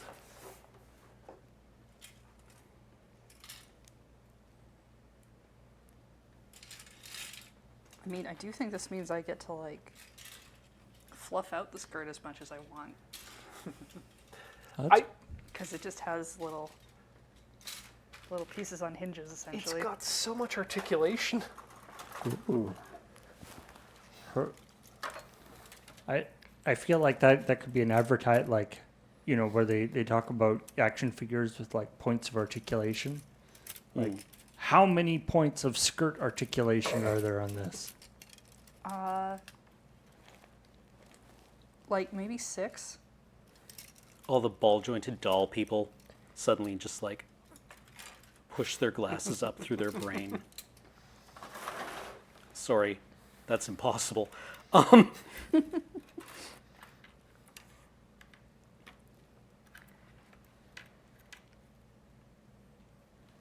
You start talking too much about points of articulation, you may end up invoking Todd McFarlane, creator of Spawn.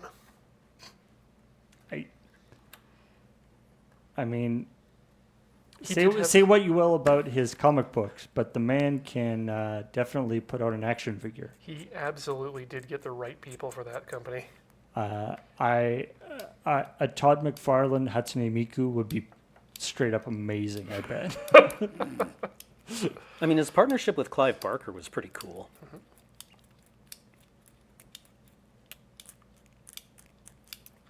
What if we just only did the good parts of Hellraiser, the character design? Seems sensible.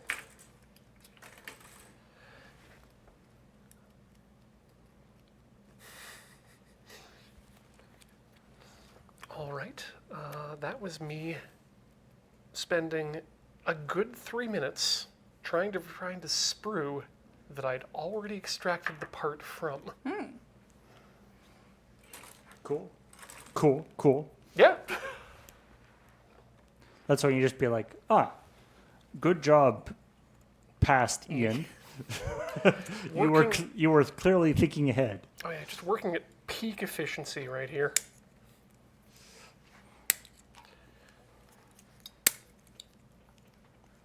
Okay. I think I'm going to be able to finish this particular assembly here, and then that might be where we have to end things. How are you two? I'm doing Faring? okay. I am currently modifying a bunch of helmets for my dudes because I think the helmets for one of the types of Space Marine look bad. So I am, once again, the Space Marine incursors have bear heads, but like they wear visors, have gas masks, and have little cameras on the side of their head. And the infiltrators have a full helmet with an antenna. I don't like the visor and mask look because I want them to be like, you know, what if you could go to space? So I'm cutting the cameras off the incursors, cutting the antennas off of the infiltrators, and attaching the cameras to the infiltrator helmet. Wow. And it's an enormous pain in my dick. Everything is super tiny, yeah. For people who famously wear, you know, super powerful power armor, Space Marines are surprisingly reluctant to put their helmets on. I mean, I kind of like. They have various justifications in the lore why they do that. It's like, that's clearly going to be a weak spot. Yeah, and it's frequently like derided in the lore when Marines do that. But what it really is just like it's for identification of characters, Yeah. right, in your army, and it's a chance to paint something that isn't armor every once in a while. Well, it's like the whole reason superhero movies. Yeah, You know, you draw superheroes the way they are in masks, so that they're easier to draw. You take the masks off in the movie because they're being played by a person you're paying multi-millions of dollars to be to there. emote. Yeah. I think the skirt just floats Cool. magically. I mean, I wouldn't put it past Miku to have like anti-gravity skirt. She comes from the future.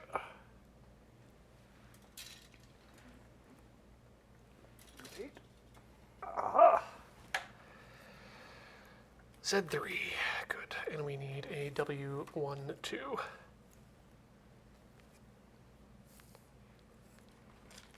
So A couple of the Space Marine Primarchs have famously long flowing hair too, don't they? Yeah, Fulgrim and Sanguinius in particular have beautiful long hair. I mean, you wouldn't want to. That would be a Yeah, crime. you don't fuck with the main, dude. It'd be a crime to put it up. They have to like put it in a bun. Ooh.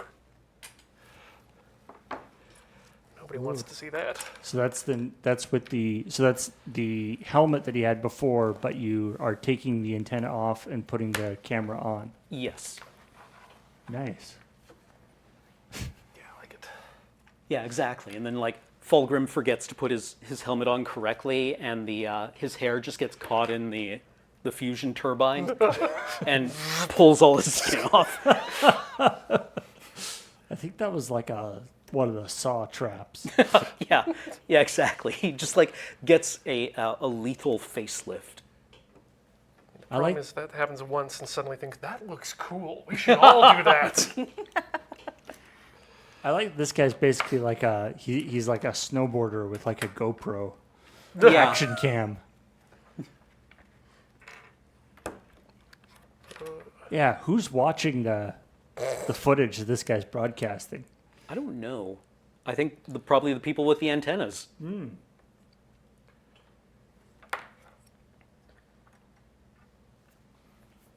Do you think they have to read subs? Oh no. Only if they're down in the water. Maybe you can like subscribe to the 40K version of Netflix and get like a feed from one of the helmet cams. Oh hey, they're assaulting some random outpost. This could be fun. Let's watch this. Big thanks to the people of Earth today for our another donation of 1,000 psychers. So it really keeps the channel going. I like that someone pointed out Keep the lights at the on. height of COVID that the UK was sacrificing more than 1,000 people per day, Yeah, that was. which is more than the Imperium of Man does, and that's supposed to be bad. Wow. What emperor did the people of Britain get out of that? Brexit, I think. Yeah, Brexit, Philip, and Rishi Sunak. I think they're definitely on the right path. I really just want Brexit to be this thing that you do at the end of breakfast, where you're Right. trying to like leave without paying the bill. Jeez. The Brexit. Only if you have the continental breakfast, and then you Brexit by not paying. I will rail against every form of North American continental breakfast until the end of time. Oh no, I figured out where the skirt goes. Hey! Okay, that makes more sense.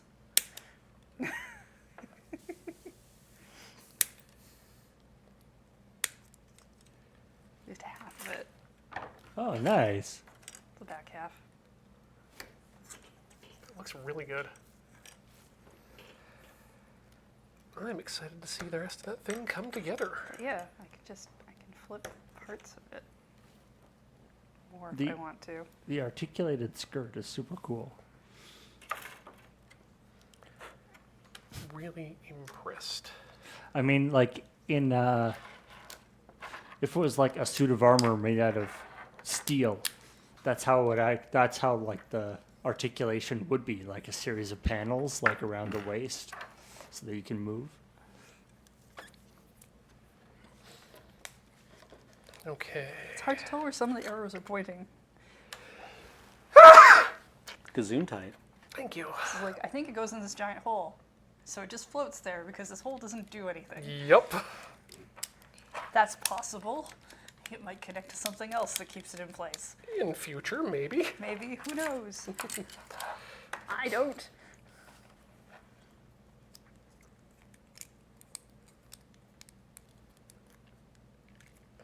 I'm having some real issues trying to figure out how this thing connects to itself. Your pieces are so large. There's a lot going on here. How big is this thing supposed to be when it's done? It's going to be about that tall or so. Huh.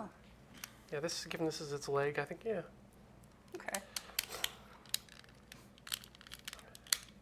I think that's all the holes it needs to go into. It's actually a 1-to-1 scale model. It's got a lot of pieces. I think they'd be a little bit bigger. Raptors were a lot smaller than people think they were. In order to escape a velociraptor, you jingle your keys and then throw them into a bush. Then offer up head scritchies. Or peanuts. Yeah, Peanuts might be safer.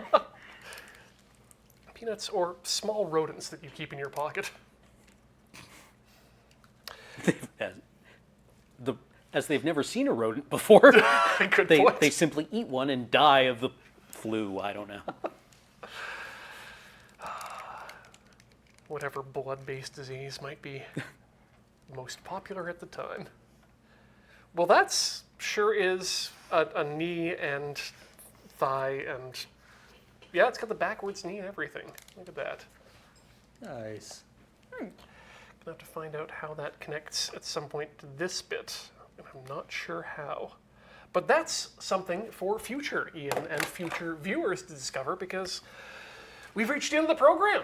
Thanks so much, everyone, for watching Tinker Tailor Solar Fry here on the Mighty Loading Ready Run Video Entertainment Network. If you like what you see, check out loadingreadyrun.com. It's got links to everything we do and every way that you can help us, including patreon.com, twitch.tv/loadingreadyrun, and of course you can thank us over at youtube.com at loadingreadyrun, LRRVG, LRRMTG, LRRTT, and maybe one other.